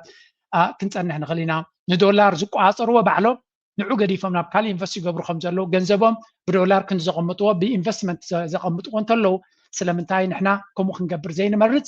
سنفنات راي خوين سمعني استوعي لكم مرميكم اصنعكم لدلسكم تاخذ قبر دما كم وترنا تدخلوا زينا نرانا نزي شانلي تاخذ زكاتاتل زلو دحر 5 عامت دحر 10 عامت نزي خي قبر كانت انا كخت التعاسيقه I am 100% sure معناها تقد 5 عامت كزارب كل غز قبرو لو ما ابي بتصيح مالو دحر 5 عامت بحجر ما كم يكون 5 عامت كزارب كله سقمت دوسده لو تغيريو حج كاب حجي دحر 5 عامت دما تلوطنا وسغي زغيد حنت تدغير كان صبغا يكونن ناي موداتا زينا نايتي انترناشونال ميديا نزيا غير حجي نابتي زوباو كنتات كملس ليتس جو ከሰራዊት ኒውክሌር ቦምብ ያለው ኤፍ22 የታጠቀ የኢንፎርሜሽን ዋርፌር ከምድር ብቻ ሳይሆን ከሰማይ ማወቅ የሚችል በራዳር በጂፒኤስ የሚዋጋ አየር ባየር ከአየር ወደ ምድር የሚዋጋ ወይም ሱ35 የታጠቀ ወይ ደግሞ ራፋኤል የታጠቀ የዘመኑን ቴክኖሎጂ የያዘ ሚሳኤሎች የታጠቀ ኒውክሌር ቦምብ ያለው ማንንም ቢመጣ የሚመልስ كل زي هو تتسمعوه مكلاخلي سراويتنا ኢትዮጵያ كل عينت زبالت انا فرتن قالن كابمن صلاي خاب كوشت خاي زلتا اتكاب كان هاجر مزي زوركا كويل حجون كو كاب سلطان كا زبارو خاتم اوشت خازلو حزب خايم مساتهم دما سلام يركا من باري زدليون يرو ترجعون لهم وشتاو سلام كحليقه مسكور باب تخاب سلام كتنبر دعنبر نيكولر معبيلو نيكولر كجبر يلي فكره له لنكنه نسلاماوي ساعات زوعل نيكولر كجبرينا دو غلو دبهلالو اما وداتا كن كم بعل ابي زامسلو مرحتي እዚ መራሒ እዚ ንነዊሕ ኣብ ኢትዮጵያ እንተቐፂሉ ንኤርትራ ሓደጋ ጥራይ ብዘይ ገድስ ኤርትራ እንታይ ዓይነት መረዳእታ ኣለዋ መርገፂ ኣለዋ ሰብ እዚ ሓይሊ ስለ ዝሰኣነ እምበር ሕልምናቱ ሕማቕ እዩ ንኩሉ ብሓይሊ ክራሽ ገይሩ ብወታደራዊ ቅልፅም ብቅልፅም ጥራይ ረጊፁ ክነብር ዝደሊ ሰብ እዩ ስለዚ እዚ ሰብ እዚ እቲ ትክክለኛ ምስልናቱ ሂብና ብኡ እንተረኣናዮ ዝበለፀ ኮይኑ ይስምዓኒ ምናልባት ዕሽነት ኣለዎ ወላ ቆልዓ ኢዶ ገለዶ ደይኮነ ቆልዓ ክኸውን ይኽእል እዩ ሓሳባት ስለ ዝነግረና ዘሎ የግዳስ ሓሳባት ናቱ ኢንቴንሽን ናቱ ባህግናቱ ድሌትናቱ እንተሰሚሩሉ ሓደገኛ ይክንብል ከለና ብቃላቱ ጥራይ እዩ ንቐፅል ንሰራዊቱ ዝበለኻ ምስኪን አይደለሁም እንዴት ፍሪት ምወጠር ምስኪን አይደለሁም እንዴት እንዳሸነፍኩ አውቀዋለሁ ፈጣሪ ከኔ ጋር ባይሆን ኖሮ አይሆንም ለሀገር መከላከያ ጀነራሎች በዚሁ አጋጣሚ ማስተላልፈው ሜሴጅ እናንተ ዘራችሁ ኢትዮጵያዊነት ነው የኢትዮጵያን ባንዲራ መጠበቅ ነው የኢትዮጵያን ባንዲራ አልጠብቅም ካላችሁ ግን እንደ ቀድሙ ሁለተኛ ዓለም ጦርነት ጋር መሄድ አያስፈልገኝም ጀርመን አልሄድም ጃፓን አልሄድም እንደ ወያኔ ትቀጠቀጣላችሁ whoever you are እዛ ዘረባ እዚኣ ቫይራል ኮይና ዘላያ እንታይ ዝብል ዘሎ መጀመርያ አብይ አሕመድ ጽላል አምላኽ ከም ዘለዎ አምላኽ ከም ዝመርሖ ዘሎ ዝብል ሓውሲ ጥንቆላ ክትብለ ትኽእል ኢኻ ምክንያቱ ሓቀኛ አምላኽ እንተሎ ኮይኑ ምሱ ካብ ስልጣን ዝሕዝ ክሳብ ሎሚ ህዝቢ ደም ናይ ህዝቢ ከፍስስ ዝውዕል ዘሎ ናይ ቆልዓን ሰበይትን ስለዚ ሓደ ናይ አምላኽ ምስ አምላኽ ቀረባ ዝምድና ኣለኒ ዝብል ካብ ኩናት ናብ ኩናት ኣይዘልልን እዩ ንዓ በስመ አብ በል ኤርትራ እኮ በስመ አብ በል ንዓ ምስምላ በል ንዓ ሰላም ግበር ንዓ ዓሪፍካ ተቐመጥ ዓዲ ውዓሊ ዝብሎ ዘሎ እምበር ኤርትራ ከየን ዓውረደኒ ንዓ ቅልፅመይ ሓቢጡሎም ሳይ ተዋጋእ ዝብሎ የለን እኮ ኣብቲ ከባቢ ስለዚ እዚ ሰብ እዚ ናይ አምላኽ ጥቕስታት ንጥንቆላ እዩ ዝጥቀመሉ ዘሎ ክንብል ንኽእል ሓደ ካልኣይ ነቶም ጀነራላት ናትዩ ባንዴራ ናይዚ ሃገር ምኽባር ማለት እዩ እዩ ዝብል ዘሎ እታ ባንዴራ ማለት እቶም ሰራዊት ናቱ ክሳብ ሕጂ ባንዴራ ረጊፆም ስለ ዝረኣዮም ዲ ኖ ኣነ ዝበልኩኹም ግበሩ እዩ ንዓይ ኢኹም ተገልግሉ ኣነ ዝደልዮ ዘበለ ግበሩ እዩ ዝብሎም ዘሎ እምበር ንባንዴሮም ከገልግሉ ከም ዝኽእሉ እቶም ሰራዊት ክሳብ ሕጂ ዝረኣናየ ፍሉይ ነገር የለን ኣፍኮርስ ከምኡ ኣብ ብልሽውና ናብ ገለን ተቆማጢዖም ዘለዎ እዮም እቶም ጀነራላት እዩ ዝበሃል that's why ድማ ዝድግፍዎ ዘለዎ ይዝበሃል እንድሕር ካብዚያ ነገር እዚያ ፈልከት ክብል ንዝፀንሐ ድማ ፍሉይ ኣብነት ናይ ካልኣይ ኩናት ዓለም ዶ ናይ ጃፓን ናይ ጀርመን ዘብል የብለይን ከም ወያኔ ክጭፍጨፉ ኢኹም whoever you are ብዘየገድስ መን ኢኻ እንታይ ኢኻ ክጭፍጨፍ ኢኻ ክድከር ኢኻ እዩ ዝብሎ ዘሎ ወይ ንዓይ ደኒንካ ኣገልግለኒ ዝበልኩ ሃግበር ኪድ ንዓፋር ጨፍጭፍ ተይለካ ትጭፍጭፍ ናብ ፋኖ ከይድካ ንፋኖ ንህዝብን ኣዳኽሞም ተይለካ ተዳኽም ኣነ ዝበልኩ ትገብር ካብ ሓሊፍካ ንዑ ዘይትገብር ትኮይንካ ድማ ኣብኣ ትረኽባ ዝብል ዘረባ ኢና ንሰምዕ ዘለና ብዘየገድስ መን ኢኻ ካልኦት ድማ ብዛዕባ ወታደራዊ ኩነታት ናቱ ዝብልዎ ዘለዎ ስምዑ ጁላን አሰናብተው ጌታቸው ጉዲናን በኢታማዦር ሹምነት ለመሾም እየተዘጋጁ መሆኑ ተነገረ። ላለፉት 40 ዓመታት በምርኮኝነትና ለመጣው አገዛዝ ሁሉ ተላላኪ መሆን ታሪክ ያላቸው ብርሃኑ ጁላ ላለፉት 5 ዓመታት በአብይ አህመድ ኢታማዦር ሹም ተደርገው አገራዊ ጥፋት አደርሰዋል። ብርሃኑ ጁላ በአብይ ዘመን ብቻ ከሌተናል ጀነራልነት ፊልድ ማርሻልነት ደረጃ ላይ ቢደርሱም ባደሩት የእርስ በርስ ውጊያ ሁሉ ከመሸነፍ አልዳኑ። በአንጻሩ ደግሞ በየትኛውም የአገሪቱ አካባቢ በተካሄዱ ውጊያው ህጻናትና አረጋውያን በድሮን እንዲጨፈጨፉ እውቅና ሰጥተዋል። ታዲያ አብይ አህመድ ለ5 ዓመታት በስልጣን ላይ ያቆዩአቸውን ምርኮኛውን ብርሃኑ ጁላን በጡረታ በማሰናበት በእሳቸው ምትክ ጌታቸው ጉዲናን ኢታማዦር ሹም ለማድረግ እንዳሰቡ በተለያየ መንገድ እየተነገረ ይገኛል። ሮሃ ጉዳዩን ለማጣራት ያደረገችው ሙከራ ለጊዜው ባይሳካም ነዚ ጌታቸው ነዚ ብርሃኑ ጁላ ዝበሃል ከአልዮ ይሐስብ ከም ዘሎ ድማ እዮም ዝዛረቡ ዘለው እዚ ድማ ከም ንሪኦ ዘለና ኣብ ናይ መወዳእታ ደረጃ ናይ ብቋንቋ ናይ በዓል ጀዋር ተሪናዮ ካብቶም ጀነራላት ናቱ ዕልዋ ይፅበ ይፈርህ ከም ዝኾነን ስለዚ ቀፃሊ ሪሻፍል ተኽሊጥ እናገበረ ማዕርጋቶም ምቕያር ቦታታቶም ምቕያር ዝተፈላለየ ነገራት ምግባር ኣብ ከምኡ ዘመቻ ወፊሩ ከም ዘሎ እዩ ዝንገር ዘሎ ስለዚ አብይ አሕመድ እቲ ዘርእዮ ዘሎ ምልክታት ብዙሓት ኪላታት ናይ ዞባ እንታዮም ዝብሎ ዘሎ ልክዕ ከምቲ መንግስቱ ሃይለ ማርያም ክወድቕ ከሎ ዘርእዮ ዝነበረ ባህሪ ዘርኢ ዘሎ እዮም ዝብሉ ዘሎ ዳርጋ ናይ መንግስቱ ሃይለ ማርያም ኣወዳድቃ ኣብ ሪል ታይም ክድገም ይረአ ኣሎ ዝብሉ ድምፅታት ካብ ግዜ ናብ ግዜ እናሓየሉ እናበዝሑን ይኸዱ ኣለዉ ነቲኦም ሓደ تسفا زي قرص كاب أبي من البعض بسلام عو من قدي تقاليس كايو قالك خون زخل نزبها لخا أبزي سمعوا أبي أحمد ناي سلام حيل خمزي كوني سمعوا أبزي አንድ ጥያቄ ላንሳ ከነዚህ ከተዋጊ ቡድኖቹ ጋር በተገናኘ ተዋጊ ቡድኖቹ በሁለቱም አቅጣጫ ያሉት በተለይም አሁን አክቲቭ ጦርነት ውስጥ ያሉት የኦሮሞ ነጻነት ሰራዊትና የአማራ ወጣቶች ፋኖ የሚባሉት የሚያነሱት ሐሳብ ይሄ መንግስት እኛ አንቀበለውም ቅቡልነት የለውም ወይ እናሰግደዋለን ወይ ደግሞ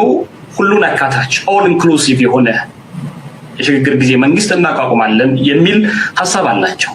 ምናልባት ይሄንን ሐሳብ ወደ እናንተ ቢያመጡ እናንተ እንዴት ነው የምታስተናግዱት ጠቅላይ ሚኒስትሩ እንዲህ ብሎ ነበርና የሚል ነገር ለማለት የጠቅላይ ሚኒስትሩን ንግግር ላስከተል ሐሳብ ይነሳል ኢትዮጵያ ውስጥ ከእንግዲህ በኋላ የሽግግር መንግስት አይኖርም ኢትዮጵያ ውስጥ የሚኖረው በምርጫ የተመረጠ መንግስት ብቻ ነው ጠቅላይ ሚኒስትሩ ይሄን ነው ያነሱት እንታየም ዝብል ዘሎ ብዙ ጊዜ እቲ ደንበ ተቃውሞና ኢትዮጵያ ፋኖ ኢልካ ህወሓት ወላ ኢልካ እቲ ሸነ ኢልካ ካልኦት ዕጡቃት ጉጅለታት ኩላቶም በቲ ናይ ሽምግልና ዘተ ብዝበሃል ዘሎ መንገዲ ዋላ ወንሶም ሕራይ እንድሕሪሎም ንሳቶም ዝጠልብዎ ነገር ኣሎ ንሱ ድማ ዋላቶም ናይ ፖለቲካዊ ሓይልታት ኩላቶም ወታደራዊ ሓይልታትን ዋላ ፖለቲካዊ ሓይልታትን ብመላቶም ብሓደ እንተተኣኪቦም ዝሓትዎ ነገር እንታይ እዩ ኩላትና ብሓደ ኮፍ ኢልና መሰጋገር መንግስት ንግበር እሞ እቲ መሰጋገር መንግስት ድማ ድሕሪ ዝተወሰነ ግዜ ክፉት ምርጫ ይገብር ህዝቢ ዝደግፎ ድማ ናብ ስልጣን ይመጽእ እዮም ዝብሉ ዘለዉ እዚ ትቕድመ ኩነት ናቶም እዩ አብይ አሕመድ ድማ ድሕሪ ሕጂ ብፍጹም መሰጋገር መንግስት ዝበሃል የለን እንድሕሪ ኣብዚ ፖለቲካ ናይ ኢትዮጵያ ክሳተፉ ኮይንኩም መፂኹም ኣፅዋርኩምን ሓይልኩም ኣውሪድኩም ኣብ ትሕተይ ኮይንኩም ትቀፅሉ ድሕሪዩ ኣነ ምርጫ ኣብ ተኻየድ ኣብ ዝበል ኩሉ በዓለይ ከም ድሌተይ ጠዋውየን ረብሓይ ገይረ ኣነ ክዕወት ንዓኻትኩም ድማ ደላ ጌራ ኣብ ትሕተይ ክገብረኩም እያ ተዘረባናቱ ስለዚ እቲ ፖለቲካዊ ዲያሎግ ዶጎሎ እናተባሃለ ዝግበር ድራማ አብይ አሕመድ ከም ዘይቅበሎን ወላ እኳ እዚ ኻንታይ ዝነግረካ ብሕፅር ዝበለ አብይ አሕመድ ነቲ ዘለዎ ፖለቲካዊ ፀገማ ውሽጢ ኢትዮጵያ ንክፈትሖ ከም ዘይዋፅኦ መፍትሒ ናቱ ንክረክብ ብፖለቲካዊ ዲያሎግ ከም ዘይመርፅ ምክንያቱ ብብቅዓት ካብኡ ንላዕሊ ኣብ ክፉት ምርጫ አብይ አሕመድ ክምረፅ ኢልካ ክትሓስበይ ትኽእል ኢኻ ማንም ሰብ ክመርፆ ይክእል ኩሉ ካብኡ ዝበለፀ ኣማራጭ ኣለዎ ኦሮሞ እንተኾነ ካብኡ ዝበለፀ ኣማራጭ ኣለዎ ኣምሓራ ከምኡ ተጋሩ ከምኡ ኤቭሪባዲ ስለዚ ንኣቢ ብፍሉይ ክመርፆ ዝኽእል ድሕሪ ናይ 7 ዓመት ዕንወትን ገለን የለን ስለዚ አብይ አሕመድ በታ ዝቕፅላ ዘሎ መመሊሱ ክቕፅል እዩ ናይ መወዳእታ ፖለቲካል ዳያሎግ ናቶም በዚያውን ጌርና ክንውድኦ ንኽእል ኢና ሰላማዊ መንገድ የምትታገል ሰው ነህ እንደዚህም ሆነ የነፍጥን ትግል ማትደግፍ ሰሞኑን በተደጋጋሚ ትናገራለህ አሁን አንተ ያለበት የሰላማዊ ትግል እንደምታየው ነው ምናልባት ይሄ አንተም በቂ ኮዝ አለ ሊባል ይችላል በሰላማዊ መንገድ ለመታገል ተከልክለሃል ስለዚህ ሁለተኛው አማራጭ የሚሆነው ወይ ነፍጥ ማንሳት ሊሆን ይችላል አንዳንዶች አቶ ልደቱ ላይ ደረሰው ነገር መንግስት ምናልባት አላወቀውም እንጂ ራሱ ላይ ነው ባክፋየር የሚያደርገው ምክንያቱም ከዚህ በኋላ ነፍጥ አንገቦች አካይ ገቡ ኃይሎች እንኳን ብትላቸው ልደቱን ያየ የሚል ጥያቄ ያነሳሉ የዛን ጊዜም ብሎ ይመልሳሉ ሁለተኛ የሰላማዊ ትግል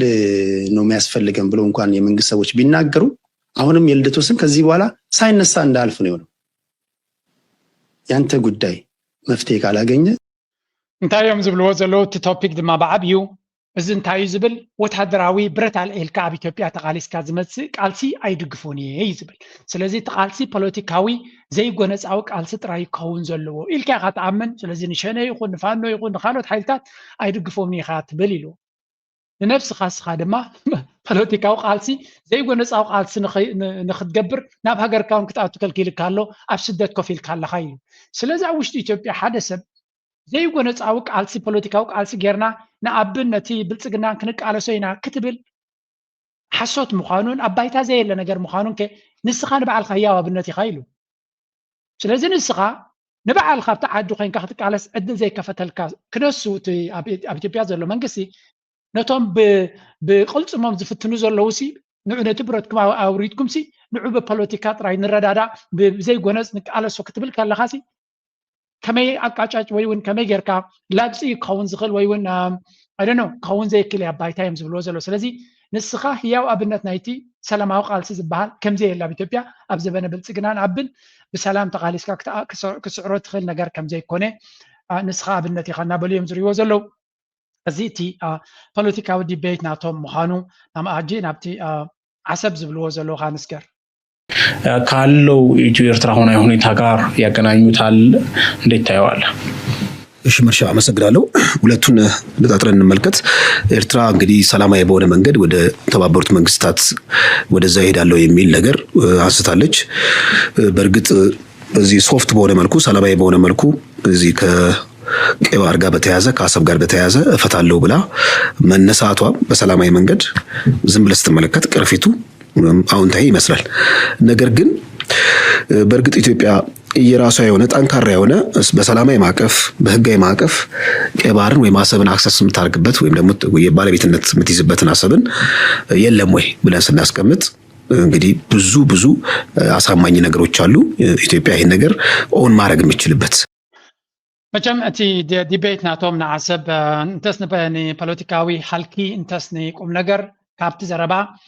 አት ወታደራዊ ዓቅሚ ዝበሃል ዝነበረ ጥራይ ደይኮነ ብፖለቲካዊ ዝርርብ ወይ እውን ብሕጋዊ መዳይ እውን ኢትዮጵያ ክትዘራረብ ትኽእል እያ ዝብል ዘሎ ግርብ ኪድና ኣብ ኣማኽሮ ሰነዳት ካሒዝካ ድማ ኣብ ቤት ፍርዲ የራኽበና እንድሕር ኣለካ ኮይኑ ዝኾነ ቅንጣብ ጭብጢ ኣብ ቤት ፍርዲ ክበፅሕ ዝኽእል እንተለካ ኮይኑ ግድላክ ዊዳት ጥራይና ክንብሎ ንኽእል እንተቶም ብወታደራዊ ሓይሊ ዝብሉ ዝነበሩ ድማ ገለ ካብቶም ዓሰብ ክንወርዳ ኢና ዝብሉ ዝነበሩ ኩናት ከይጀመረ ክእመኑ ጀሚሮም ኣለዉ። ስለ ቀይ ባህር ጉዳይ እያሳሰበኝ ነው ቤተሰብ። በዚሁ ከቀጠልን ቁጥር ብቻ ነው፣ በእውነት ቁጥር ብቻ። በዚሁ ከቀጠልን ኤርትራውያን ኢትዮጵያንም ሳይወስዷት አይቀሩም።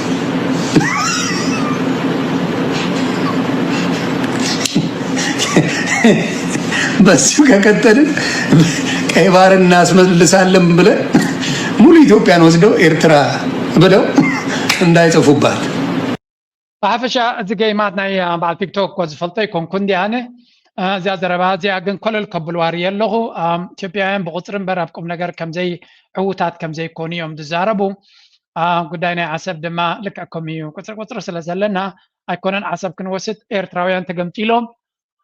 ነታ ኢትዮጵያ ዝበሃል ከይወርሱና ጥራይ ፍርሁ ቁፅርናትና ብዝሕናትና ቁም ነገር ዘለዎ ከምዘይኮነ ኣብዚ ፀወታ እዚ 100,000 ዝኾኑ ኢትዮጵያውያን አንጻር 20,000 ዝኾኑ ኤርትራውያን እዮም ተፃዊቶም መስለኒ። እቲ ፀወታታት ገለ ብዙሕ ዝድግፈ እኳ ኣይኮንኩን ኣነ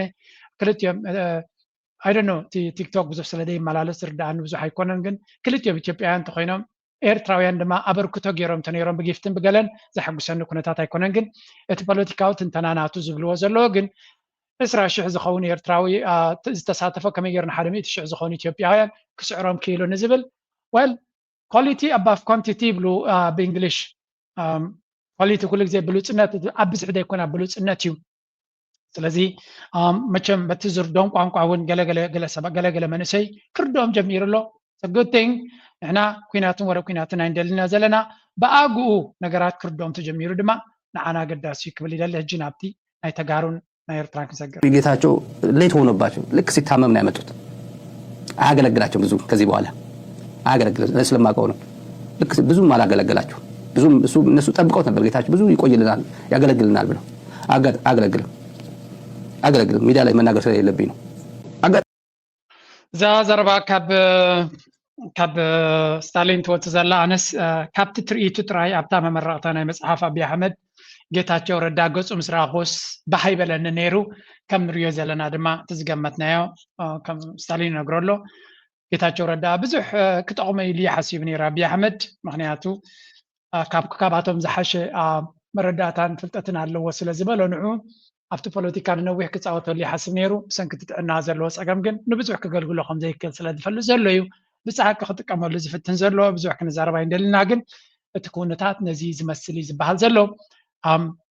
ያ ከም ንሪኦ ዘለና እቲ ኩነታት ንኣቢ ዘዝተፀግዖ ገረብ እዩ ዝኸዶ ዘሎ ናበይ ክበፅሕ እቲ ኩነታት ድማ ሓቢርና ንሪኦ ንቐጥል ዘሎ ጥራይ ዘይኮነስ ብመንግስቲ ፌደራል ኣይትግበርን ዘሎ ጥራይ ዘይኮነስ ብመንግስቲ ፌደራል ነጋሪታት ኩናት ይስማዓሎ ክብል ሓላፊ ፕሮፓጋንዳ ሕወሓት ኣይቶ ኢያሱ ተስፋይ ተዛሪቡ። ኣብ ዝኾነ እዚ ኣብ መቐለ ሓዊሱ ኣብ ዝተፈላለዩ ከባብታት ትግራይ ሕወሓት ዘማእዘኖም ውድባዊ መድረኻት ክካየዱ ቀኒዮም ኣለዉ። ብብልፅግና ዳግማይ ናብ ግጭት ከየምርሑ ሻቅሎ ተፈጢሩ ኣሎ። ብዛዕባ እቶም ዝካየዱ ዘለዉ ዋዕላታት ኣመልኪቱ ካብ ቢቢሲ ንዝቐረበሉ ሕቶ መልሲ ዝሃበ ሓላፊ ፕሮፓጋንዳ ውድብ ሕወሓት ኣይቶ እያሱ ተስፋይ ብሄራዊ ሓድነት ብምጥንኻር ላዕላውነትናን ድሕንነትና ነውሕስ ዝብል ዓላማ ዝሓዘለ ኣኼባታት ከም ዝኾነ ገሊጹ ኣይቶ እያሱ ኣብቲ ፈላጤ ዝብል ንህዝቢ ክመርሕ ዝብል ትግራዋይ ልሂቅ ናይ ሓድነት ምሽርሻራት ኣሎ 00 ዝግን ንህዝቢ ዝጸልወሉ ምኽንያት እውን ኣሎ ብምባል ኣድላይቲ ዋዕላታት ኣመልኪቱ እዩ ተዛሪቡ ኣብ ትግራይ ካልእ ዙር ኩናት ከይካየድ ከቢድ ህዝባዊ ሻቕሎት ከም ዘሎ ምልክታት ኣሎ ብላዕለዎት መራሕትን ኣባላት ማእኸላይ ኮሚቴን ሕወሓትን ዝምርሑ ዝተፈላለዩ ውዳበታት ኣባላት ሕወሓት ኣኼባታት የካይዱ ኣለዉ ኣይተ እያሱ ግን ሃለዋት ህዝብናን ላዕላውነት ትግራይን ዝረጋገጽ ኣብ ስጡም ሓድነት ምዃኑ ብምርዳእ ብሄራዊ ዓቕምታቱን ውዳበታቱን ኣብ ዘጠናኽሩ ቀጸልቲ መደባት መሰረት ገይሩ እዩ ዝዝቲ ዘሎ ክብል ይገሊጹ ኣዲኻ 4 ኪሎ ዘሎ ሓይሊ ናይ ምጉንባሕ ዓቕሚ ኣለካ እዚ ኤርትራ ሕቶልና እዩ ወልና ስለዚ ንሱ ኣብ ጠረጴዛ ዙርያ ንምፍታሕ ምሙኳር እዩ ሕዚ ግን ኣብ ምዕራብ ትግራይ ከይንኣቱ ከልኪሉልና ዘሎ እዚ ሕዚ ኩናት ምዕራብ ትግራይ ሒዝዎ እዩ ሕዚ ናብ ትግራይን ኤርትራን ኩናት ጎቲቱ ዝመፅእ ዘሎ ታዘላ መቐለ ታዘላ ዓድዋ ታዘላ ሽረ ታዘላ ዓዲግራት ወይ ታዘላ ማጨው ክምንጥል እዩ ሶ ንሕና በላ ደረሳ ምስ ኤርትራስ ኣነ ኮይለ ዝብለካ ዘለኹ ኣልያንስ የለና እዩ ምስ ኤርትራ ግጥም ዝበል ኣልያንስ የለና ያው ፀገም ዘይብለ ኣነ ማለት አንተ ወይ ኮይ ኣነ ወይ ታክቲካል ኣልያንስ ምስ ናይ ኤርትራ መንግስቲ ንገብር ሓደ ክልተ ሰለስተ ተብለን ኣብዘን ዝበሃላ ነገራት ይምፃ ጽቡቅ ይብለካ ኣለኹ አንተ እንታይ ይልካ ታክቲካል ኣልያንስ ንገብር ሓደ ዕፅዋን ክባን ኣብ ልዕሊና ከይፍፀም በሪ ክፍቲ ክኸውን ማለት እንደገሞት መተውጠራ ይኮነን ኩናት ይመፀካ ኣሎ እዩ ስለዚ ና ሎጂስቲክ ሕቶን ይካዩ ሓደ ስለስተመንጀ በተኸለ ምን ተያዘ ሪሶርስ ማዕነኮ ፀገም ዘይብለ ሓደ ካልኣይ ንሱ ንቀይሕ ባሕሪ ኩናት ኢሉ ክመፅእ እንከሎ ኩቱ ኩናት ብዓፋር ይኹን ብቆቦ ይኹን ብኩሉ ክመፅእ ሓቢርካ ትገጥም ምክንያቱም ረይ ንሱ ቀይሕ ባሕሪ ውሕስ ንስኻ ህልውና ከተውሕስ ምዕራብ ትግራይ ካብ ትምልስ ኣብታ ናቲ ሕቶ ንምለሰለይ ንሕና ንዋግእ ኣሎ ንሕና እንታይ ኢና ንረክብ ካብ ኤርትራ ካብ ሻዕብያ ዓብይ ኩንታሲ ክሳብ ኣዲስ ኣበባ ተኸዲናም ብደብረ ከድናይ ፅቡቅ እዚ እንታይ ይመስል መስለካ ሕዚ መቸም ክሳብ ፒክቸር ኣዳምፀን ረይ ክነግረካ ክሊር ንክንገብሮ ናይ ለጅት ገበርና ሕዚ እታ ግልፂ ኮይናት ካብ መፅያኒያማ ምስ ኤርትራ ገጢምና ተስማዕሚዕና ስብላ ኣልያንስ ፈጢርና ግዛዕ ኢልና ኣንጻር ናይ ኢትዮጵያ ስርዓት ኣክቲቭሊ ክንዋጋእ እኒና ስኮፕ ናይ ለ ክሳዕ ስርዓት ሪጅም ቼንጅ ክሳዕ ምምፃእ ክንከድኒና እያ ተዋጋእ ክሊር እያ እዚኣ ከዓ ትግራይ ዲፈንድ ንግበር ምዕራብ ትግራይ ንምልስ ጥራሕ ዘይኮነስ ከምታ ቅድሚ ሕዚ ዝሞከርና እያ ክሳዕ ኣዲስ ኣበባስ እንዳተዋጋእና ክንከድኒና እያ ምክንያቱ ሪጅም ቼንጅ ሰብኣዊ ሪጅም ኢለ ዲቤት ኣብ ትግራይ ዘሎ ከም ትሪእዎ ዘለኹም ብኩሉ ገጻት ናብ ብዙሕ ዝኸደዩ ሓደ ካብቲ እዚ ንሪኦ ዘለና ዲቤት ንባዕሉ እቲ ቀደም ቅድሚ ዓመት ኣቢሉ ናብ ኤርትራ ገፅና ክንገብሮ ንኽእል ኩነታት ኣብይ ኣሕመድ ኣብ ትግራይ ባይታ ረኺቡ እሱ ጥራይ ዘይኮነ ግን ነቲ ምስ ተጋሩ ዝነበረ ፖለቲካዊ ሽግር ወይ እውን ተፃብኦ ተጠቒሙ ንኩሉ ኢትዮጵያዊ ሒዙ ናብ ኤርትራ መጥቃዕቲ ክፍትም ሓሲብዎ ዝነበረ በርዒኑ ጥራይ ዘይኮነ ሕጂ ኣይኮነን ንትግራይ ክሃርም ከሎ ንኤርትራ ክሃርም ከሎ ተጋሩ ንሕና እውን ናብ ኣብ ገፅና ስጉምቲ ክንወስድ ኣለና ዝብል መረዳእታ እዩ ዝመፅእ ዘሎ ካብ ቀፂልና ክንሪኦ ከለና እቲ ፅምዶ ዘምፅኦ ዘሎ ውፅኢት ኢና ንርኢ ዘለና ውፅኢት ናይ ፅምዶ ሓደ እዚ ዝውሕዝ ዘሎ መንእሰይ ትሪእዎ ዘለኹም ካብ ዓፋር እዩ ካብ ክልል ዓፋር ናብቲ ናብ ኤርትራ መፅኡ ዘሎ ሓይሊ ናይ ዓፋር ማለት እዩ ኣብዚ ሓለፈ ኮንፈረንስ ናቱ ኣካይዱ ነይሩ ኦልሬዲ ናቱ ግንባር እናቆመ እዩ መንእሰይ ድማ ናብኡ ይውሕዝ ኣሎ ስለምንታይ እቲ ኩነታት እናፀንከራ ኣብ ዝኸደሉ ዘሎ ዓፋር መፃወቲ ናይ ኣብን መፃወቲ ናይቲ ብልፅግና ኦሮሞን ከይትኸውን ስጋት ስለ ዘለዎም ኣብ መንጎ ተቐርቂሮም ብኩሉ ከይብልዑ ኣምሓራ ክንዲ ገለ ወታደራዊ ዓቕሚ ገይሩ ኣሎ ፋኖ ተባሂሉ ፅባሕንጎ ዘበን ውራውራ ነብስኻ ይትዕብራ ክኸውን ስለ ዝኽእል ሃገር ተፈሪሳ እውን ዓፋር ናቱ ኣቃውማን ናቱ ሓይሊ እንተዘይብሉ ኣብ መንጎ ክብላዕ ስለ ዝኽእል እቲ መንእሰይ ናይ ዓፋር እንተወሓደ ኣብ ኤርትራ ዓፋር ዝዛረብ ህዝቢ ስለ ዘለዎ ደጀን ከም ዘለዎ ይፈልጥ ኣሎ መንግስቲ ኤርትራ ድማ ንነዊሕ እዋን ካብዚ ኩነታት እዚ ተኣልዩ ብሰላም ነቲ ከባቢ ከነመሓድሮ ንኽእል ኢና ንዝብል ኢሉ ክኸይድ ድሕሪ ምፅናሕ ኣብዚ እዋን እዚ ኣብይ ኣሕመድ በቲ ሕማቕ መንገዲ ንክልል ዓፋር ተጠቂሙ ንተቃዋምትን ንኩላቶም ሓይልታትን ኣዋኪብን ኣብ ኤርትራ ገፁ ክገብር ብተደጋጋሚ ምስ ፈተነ ነዚ ፆታ እዚ ካብኡ ንላዕላ ፀቢቑ ዝፈልጦ ርቀት ናቱ መሊኹ ዝኽእሎ እንተሎ ሻዕብያ እዩ ከም ትሪእዎ ዘለኹም እቲ ናይ ዓፋር መሓውራት ናቱ ስለ ዝፈልጦ እቲ መንእሰይ ከምዚ ኢሉ ናብ ኤርትራ ገፁ ወይ እውን ናብታ ኤርትራ ገፁ ኮይኑ ዘሎ ናይ ዓፋር ሓይሊ ይውሕዝ ከም ዘሎን ብሚድያ ድማ ክወፅእ ንሪኢ ኣለና ካብ ግዜ ናብ ግዜ ዝዋሕዝ እዚ እናቐፀለ ክኸይድ እዩ ኣብይ ኣሕመድ ብትግራይ ዝሓሰቦ መይታቶ እቲ ጉዳይ እንትንብል ተነርና ብዓፋር ዝሓሰቦ ኩነታት ድማ ካብ ግዜ ናብ ግዜ ከመይ ኢሉ ይቕየር ከም ዘሎ ንርኢ ኣለና ስለዚ ሓንቲ ተሪፋ ዘላ ሕጂ ፅምዶ ምስ ኣምሓራ ጥራያ ኣብ ኣምሓራ ድማ ምስ ፋኖ ብድሕሪ መጋረጃ ክህሉ ይኽእል እዩ ብቐጥታ ግን ኣይረኣናየን ኣለና ምክንያቱ ኣምሓራ ድሮ ኣብ ነዊሕ ግንባራት እዩ ዘሎ ነቲ ሰራዊት ናይ ጁላ ድማ ካብ መዓልቲ ናብ መዓልቲ ከምዚ ገይሩ ዝማርኾ ዘሎ እዩ ስለዚ ምስ ኣምሓራ ዘሎ ፅምዶ ምስ ፋኖ ክህሉ ዝኽእል ፅምዶ ኣወልፅዒት ኣብ ተደጋጋሚ ርግፅ ኣቢሉ ወይ እውን ጠቂሱ ሓሊፍዎ ኣሎ ኣብ ባይታ መይ ብንፁር ዝኾነ ነገር ኣይረኣናን ኣብ ሚድያ ግን ንርኢ ኣለና እቲ ኤሊት ናይ ኣምሓራ እንኳላይ እቲ ሚድያ ናይ ኣምሓራ ዳርጋ ምስ ኤርትራ ዘለዎ መረዳእታ ፅቡቕ ዝኾነ ደረጃ እዩ ዘሎ ስለዚ እቲ ፅምዶ ዝበሃል ዘሎ ብድሕሪ መጋረጃን ብቕድሚ መጋረጃን ቀፃሊ ውፅኢት ዘምፅእ ስጉምትታት ክገብር ኢና ንሪኦ ዘለና ምናልባት እቲ ህዝቢ ካብ ሰላም ክረብሕ ስለ ዝኽእል ህዝቢ ኩሉ ግዜ ረብሓናቱ ኣብ ሰላምን ኣብ ሽርክነትን ከም ዝኾነ ፍሉጥ እዩ ናይ ዓፋር ዝግበር ዘሎ ኣካይዳ ግን ሓደ ካብቲ ኣገዳሲ ክኸውን ዝኽእል ኩነታት እዩ ምክንያቱ ነቲ ዓፋር ከም ሓደ ዓብይ ኣጀንዳ ናይ ትግራይ እንድሕሪ መይታትኒ በዛ ናይ ዓፋር ገይረ ክፃወት ዝኽእል ዝብል ካልኩሌሽን እዩ ዘለዎ ብኸምኡ ድማ ነቲ ክልል ዓፋርን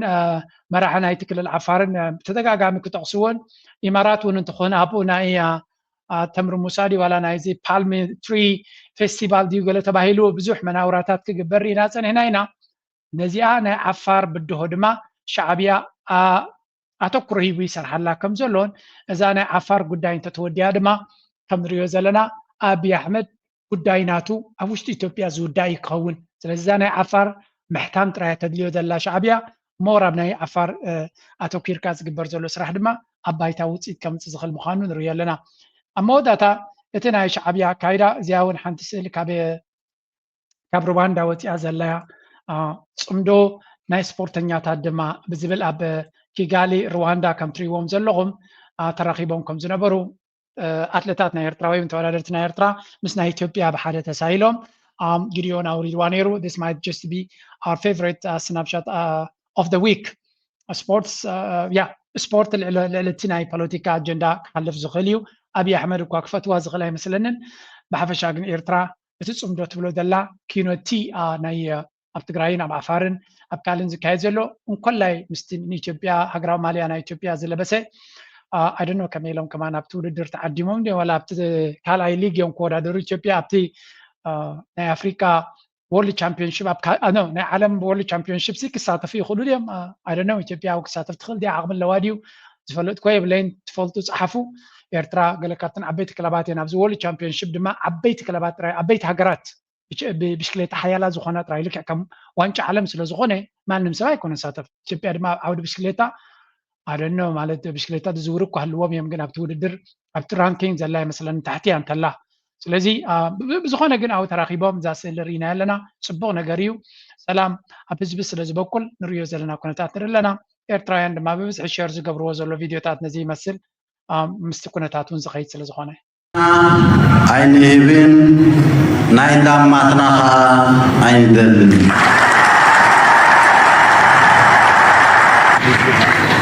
ብጃህራን ፈኸራን ተሰናቢድና ተንበርኪኽናን ተሳዒርናን ኣይንፈልጥን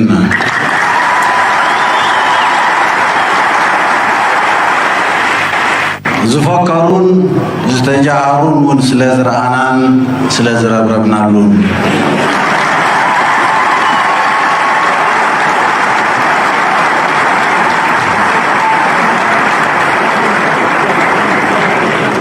ካብ ቋንቋ ምህዳድን ሓይልን ወፂና بعقل للزبن كيد حللنا كنسرعنا عوض نحفاش مهداد حيل وزينا بعقل للزبن كيد حللنا كنسرعنا እዛ ዘረባ እዚኣ ፅቡቅ ጌርና ሰብኢልና ክንሕዛ ኣለና ኣብዚ እዋን እዚ ልክዕ ከም ትሽዑ ዝነበረ ኣብ 98 ተዘርበ ዘረባ እዩ ቋንቋ ሓይልን ተሃዲድን ገዲፍካ ቋንቋ ብልዙብን ብምርድዳእን ንክንከይድ ከይተሓለልና ክንፅዕር ኢና ትብል ዘረባ ድሕሪ 30 ዓመት ኦልሞስት ክትብሎ ትኽእል ኢኻ ወይ እውን ድሕሪ 27 ዓመታት ተመሊስና ኤርትራ ብተመሳሳሊ ኩነታት ኣላ ጸላእትና ብሓይልን ብኻልን ክፍክሩ ከሎ ኤርትራ ግን ብህድኣት ነቲ ነገር ርዝን ኢላ ናብ ሰላም ክኸደሉ ብዝኽእል መንገዲ ክጥምቶ ንርኢ ኣለና which is a very powerful statement ሕጂ እውን ተመሊስና ክንሪኦ ከለና እቲ ናይ ሓዋሩ ልቦና ድማ ንሱ ጥራዩ ክኸውን ዝኽእል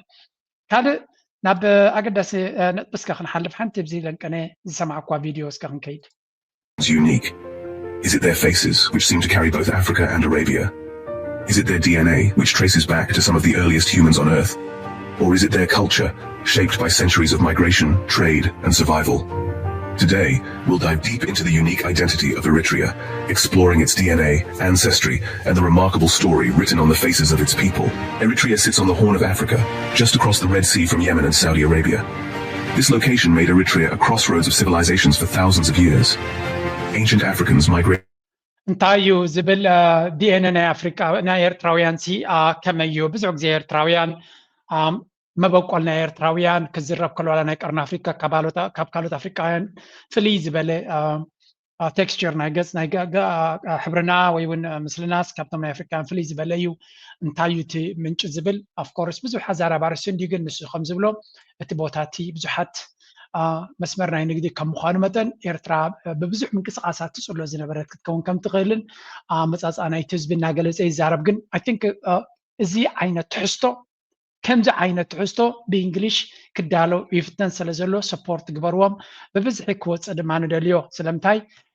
ኤርትራ ዝበሃል ዘሎ ኩሉ ግዜ ብኣሉታ ዝጥቀስ ብሕማቕ ዝጥቀስ ብካልእ ዝጥቀስ ጥራይ ዘይኮነ ብዙሕ ፅቡቕ ዘለዎ ብዙሕ ነቲ ናራቲቭ ንሕና ሼፕ ክንገብሮ ክንክእል ኣለና ነቲ ናራቲቭ ወይ ብዛዕባ ኤርትራ ዝበሃል ዘረባ ንኻልኦት ጥራይ ክንገድፈሎም የብልናን ንሕና በብንኽእሎ መንገዲ ከነበርክት ክንክእል ኣለና ብፍላይ ብቋንቋ እንግሊሽ ክግበር ዝኽእል ትሕዝቶታት ድሓን ዝኾነ ተስፋ ዝህብ ነገራት ይርኢ ኣለኹ መብዛሕትኡ ብኤአይ ጀነሬትድ ቪድዮታት ግን ኣይ ዶንት ኬር ብምንታይ ይግበር ኣሎ ዝተፈላለዩ ኤርትራ ንታሪክ ኤርትራ ወላ እውን ዘጋንን ታሪክ እንትኾነ ኣይግድሰንን ያኔ ብዛዕባ ኤርትራ ክፅሓፍ ኣሎ ምክንያቱ ዝተጋነነ ሓሶት ዝንቡዕ ታሪክ ኩሉ ዓይነት ሕማቕ ኣንጻር ኤርትራ ነቲ ኢንተርኔት መሊእዎ ስለ ዘሎ ብዛዕባ ኤርትራ ዝበሃል ነገራት ንቅድሚት ንክመፅእ ዝፅዕሩ ንዘለዉ ነተባብዕ ንሕና ድማ ብንኽእሎ መንገዲ ዘበለ ብዛዕባ ኤርትራ ንቅድሚት ንክንደፍእ ክንፅዕር ክንክእል ኣለና ፅባቐ ናይ ኤርትራውያን ንገሊኦም ፅባቐ ናይ ኤርትራውያን ክስሕቦ ክእል ንካልእ ስትራቴጂካዊ ኣቀማምጣናትና ቁጠባና ዝተፈላለየ መንገዲ ሰባት ክስሓቡ ክእሉ እዮም ብዛዕባ ኤርትራ ዘሎ ነገር ንክንፅሕፍ ናትና ፋንታዚ ነቲ ገና ኣብ ፅሑፋትን ቪድዮታትን ክወርድ ዘይከኣለ ብናትና ዓቕሚ ክንገብሮ ክንፍትን ክንክእል ኣለና ካልእ ሓንቲ ዲቤት ዛዕባ ኤርትራ ብወርዳታ ዝወረደት ቪድዮ ንስማዕ ካብ ግዜ ንእስነትና ኒና እንደልዮ ነርና ግን ከምቲ ዝድለስ ኣይጎስጎሰን ማለት እዩ ሕጂ ኣብ ካሪክለም ኣትዩ ከብቅዕ ግን ስጋዕ ሕጂ ኣይተሰርሓሉን ዘሎ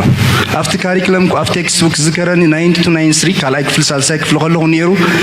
ኦን ኤንድ ኦፍ ኮይኑ ሽዑ ኣብ 97 98 99 ነይሩ መይሱ ከዓ ጠፍዩ ሕጂ ከም ካሪክለም እዚ ኣገዳሲ ቋንቋ እንዳበልናዮስ እሞኻ መንግስቲ ኤርትራ ስምንታይ ስጋዕ ሕጂ ዘይሰርሓሉ ኣገዳሲ ዞባ ካልኣይ እቲ ስታንዳርድ ላንጉጅ ንብሎ ዘለና ሕጂ ናይ ኣረቢክ ንናይ ከባቢ ውክል ወይ ሕጂ ንስኻትኩም ኣብዚ ዓበይቲ መምሃራን ኣለኹም ብዛዕባ እዚ ሊንጉስቲክ ትዝትዩ ዘለኹም ሓደ ፅፉፍ ዝኾነ መፅናዕቲ ኣዳሊኹም ሲ ንዓና ንመንእስያት ነቶም ዝመፁ ዘለዉ ወለዶ ከዓ ከም ብሪጅ ከም መሰጋገሪ ኮይኑ ከም መምሃሪ ዘይስራሓሉ እንታይ ትፀገም ስጋዕ ሕጂ ኣብ ብረታዊ ቃልስኸ ከመይ እንታይ ተራ ነይሩ ፅልዎ ናይ ቋንቋ ዓረብ ናተይ ሕቶ ይኮነትን ርእይቶ የኸቐርብ ፈለማ ንዶክተር ሳላሕ ከምኡውን ንዶክተር ዮናስ ከመስግኖም ይፈቱ ዓብ ስራሕ እዮም ጀሚሮሞ ዘለዉ ከወፅልዎ ከዓ ይምነ ኣነ ኣብቲ መምሃሪ ናይ ቋንቋ ዓረብ ልክዕ እዩ ካሪክላም ኣለና ብፍላይ ናይል ቋንቋ እዚ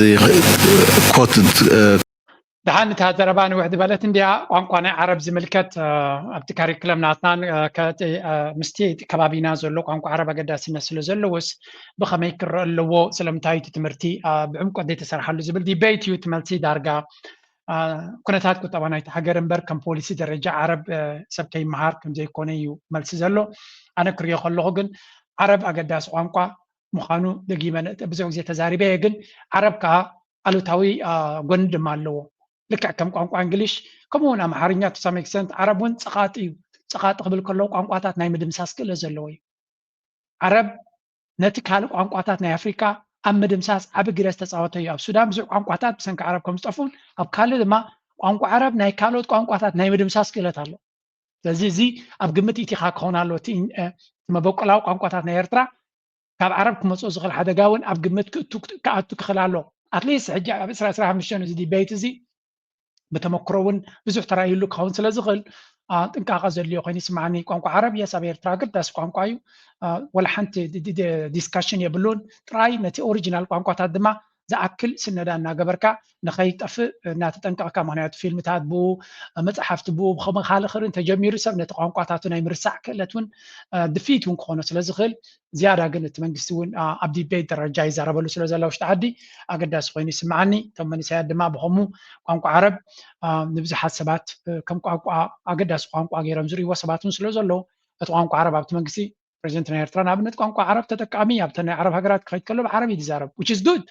ስለዚህ ቋንቋ ዓረብ ምልከቱን ኣብቲ ፖለቲካ ናይ ቀርን ኣፍሪካ ብፍላይ ናይ ኣፍሪካ ከምኡ ድማ ምስ ማእከላይ ምብራቅ ዘለና ኣከባቢ ኣገዳስነት ክህልዎ ይኽእል ስለዚ ቡ መንፅር ተራዩ ዘድሊ ስራሕ ክስራሓሉ ይስራሓሉ ንልኾን እዩ ንግረ መንገደይ ነታ ዲቤት ጥራይ ክጠቕሳ ስለ ዘለኹ እየ ንቐፅል ኣብዚ ካብ ኤርትራ ክልተ ቪድዮታት ዝወፃሪ ኣለኹ ሓንቲ በዚያ ንጀምር ኣደኖ ሓደ ሰብ ይሰዲድለይ እዚያ ሌይተስት ካብ ኤርትራ ዝወፀት ቪድዮ እያ ትመስል ከም ደቂ ኣስመራ እኳ ኣላሊኹም ኣለኹም ብናይ ወገን ናይ ኣስመራ ዝነበረ እቶም ትፈልጡ ፀሓፉልና ኢኹም ካብ ኤርትራ ከምዚ ገይሮም ሲኢሎም ተመሲና ናይ ኤርትራ ተኮይኑ ብፅቡቅ ተሳለ ቪድዮ ተኮይኑ ሸር ክገብረ ደስ ዘብል እዩ ኣብ ኩሉ ኤርትራ ኣብ ደገ ዘሎ ወዲ ኣስመራ ከምዘይኮነ ንፈልጥ ስለዝኾና ንገሊኦም ድማ በኩሪ ዓይኖም ክኾኖም ይኽእል እቲ ከባቢ ንኩሉ ከባቢ ኣስመራ ኣነ በስመራ ነይረ ንዝተወሰነ ግዜ ግን እዚ ቦታ ዝበየ ንምዃኑ ክፈልጦ ኣይከኣልኩን በጣም ሉክስ ሪሊ ዲሰንት ፅቡቅ ዝኾነ ከባቢ ወላ ፅርግዩ ወላ ተተቕርፁ it's beautiful ስለዚ ኤርትራ ልክ ኣቲ እቶም ንኤርትራ ዝፀልኡ ኣብ ሕማቕ ጎደናና ወገናታ ጥራይ እናቐድሑ ለይትን መዓልትን ጥቕ ኣቢሎምና ዘለዉ እምበር ኤርትራ ብዙሕ ፅቡቕ ኣስመራሲ ብዙሕ ፅቡቕ ወገናት ከም ዘለዋን ንዑ ቀዲሕካ ኦኬ ሕጂ ተረዲእ ነቲ ገዛውቲ ሓድሽ ተሰሪሕሉ ዘሎ ከባቢ እዩ ነቲ ከባቢ ከምዚ ገይሩ ቀዲሑ ዘውርድ እውን ንደሊ ኣለና ስለምንታይ ንሳቶም ዘይገበሩ ወይልና ንፀርፍን ኢና ነቲ ተገይሩ ዘሎ ቀዲሕካ ምውራድ ሓደ ካብቲ ዘድልየና ኣገዳሲ ባእታ ናይ ስራሕ እዩ ስለዚ ነዛ ቪድዮ እዚኣ ቀዲሕኩም ዝሰደድኩም ለይ ካብ ልቢ እየ ዘመስግነኩም ኣብ ወሳቢ ሰዲዱ ለይ ትሰብ ታንክ ዩ ቨሪ ማች ልክዕ ከምቲ ንዓይ ፅቡቅ ክትክርኢ ኢልካ ሰደድካኒ ዝበፅሐ ኤርትራዊ ድማ ፅቡቅ ነገር ክርኢ ስለ ዝበቅዐ ተስፋ ንገብር ከም ትሪእዎ ዘለኹም እዚ ቦታ እዚ ምስ ተኸፈተ ክንምንታይ ፅባቐ ክፈጥር ከም ዝኽእልን ኣም ሪሊ ሃፒ ግን ገዛውቲ ጥራይ ኣይኮነን ባህ ዘብል ኣብ ኤርትራ ዘሎ ከም ትሪእዎ ዘለኹም እቲ ቀጠልያ ሕብሪ እዚ ኸ ዴጋ ዓዲ ሸኻ ኣብ ዘለንቀነ ዝወፀት ስእሊ ድማ እያ እዚ እውን ትሪእዎ ዘለኹም መቸም ክራማት ንኤርትራ ገነት እዩ ደምስሎ ኣይ ሪሊ ሆፕ እቲ ፅቡቅ ገፅ ናይ ኤርትራ ብፍላይ እቲ ቀጠልያ ምዃን ናዕበየ ይኸይድ ስለ ዘሎ ምስ መፃኢ ፅባቐ ናይ ኤርትራ ጎሊሑ ይረኣየካ ዊ ሪሊ ግላድ ከምዚ ዓይነት ስእልታት ተምፅኡልና ዘለኹም ታንክ ዩ ቨሪ ማች ክንብለኩም ንደሊ እቶም ኣብ ኤርትራ ትኸዱ ብፅቡቅ ቀዲሕኩም ነቲ ዘለኹም ነቲ ቴሌፎንኩም ንጋድም ጌርኩም ቀዲሕኩም ኣብ ቲክቶክ ዲኹም ዘለኹም ኣብ ፌስቡክ ዲኹም ዘለኹም ኣብ ኢንስታግራም ኣውርድዎ ፕሊዝ ከምኡ ዝተቐድሐ ቪድዮ እንተረኺብኩም ድማ ንዓይ እውን ስደዱለይ ኣብዚ ሸር ክገብሮ ቡክ ውድእ ደስ እዩ ዝብለኒ ዝበፅሐ ኤርትራዊ ዝበፅሐ ሰብ ኣብቲ ላይፍ ክትወፅእ ከላታ ቪድዮ ኣብ መወዳእታ ስለ ዝርያ ነዚኣ ርእዩ ክውድእ ከሎ ተስፋ ሒዙ ሞራል ገይሩ ስለ ዝውድእ ደስ እዩ ዝብለና ኣነ ብዙሓት እውን ብኸመይ ኢኹም ትሪእዎ ናይ ሎም ማሕበረሰብ ዝጉድእ ላይክ ግበሩ ሸር ግበሩ ርእቶኹምን ሓሳብኩምን ብሃናፅ መንገዲ ግደፍ እናበልኩ እዚኣ ክገድፈኩም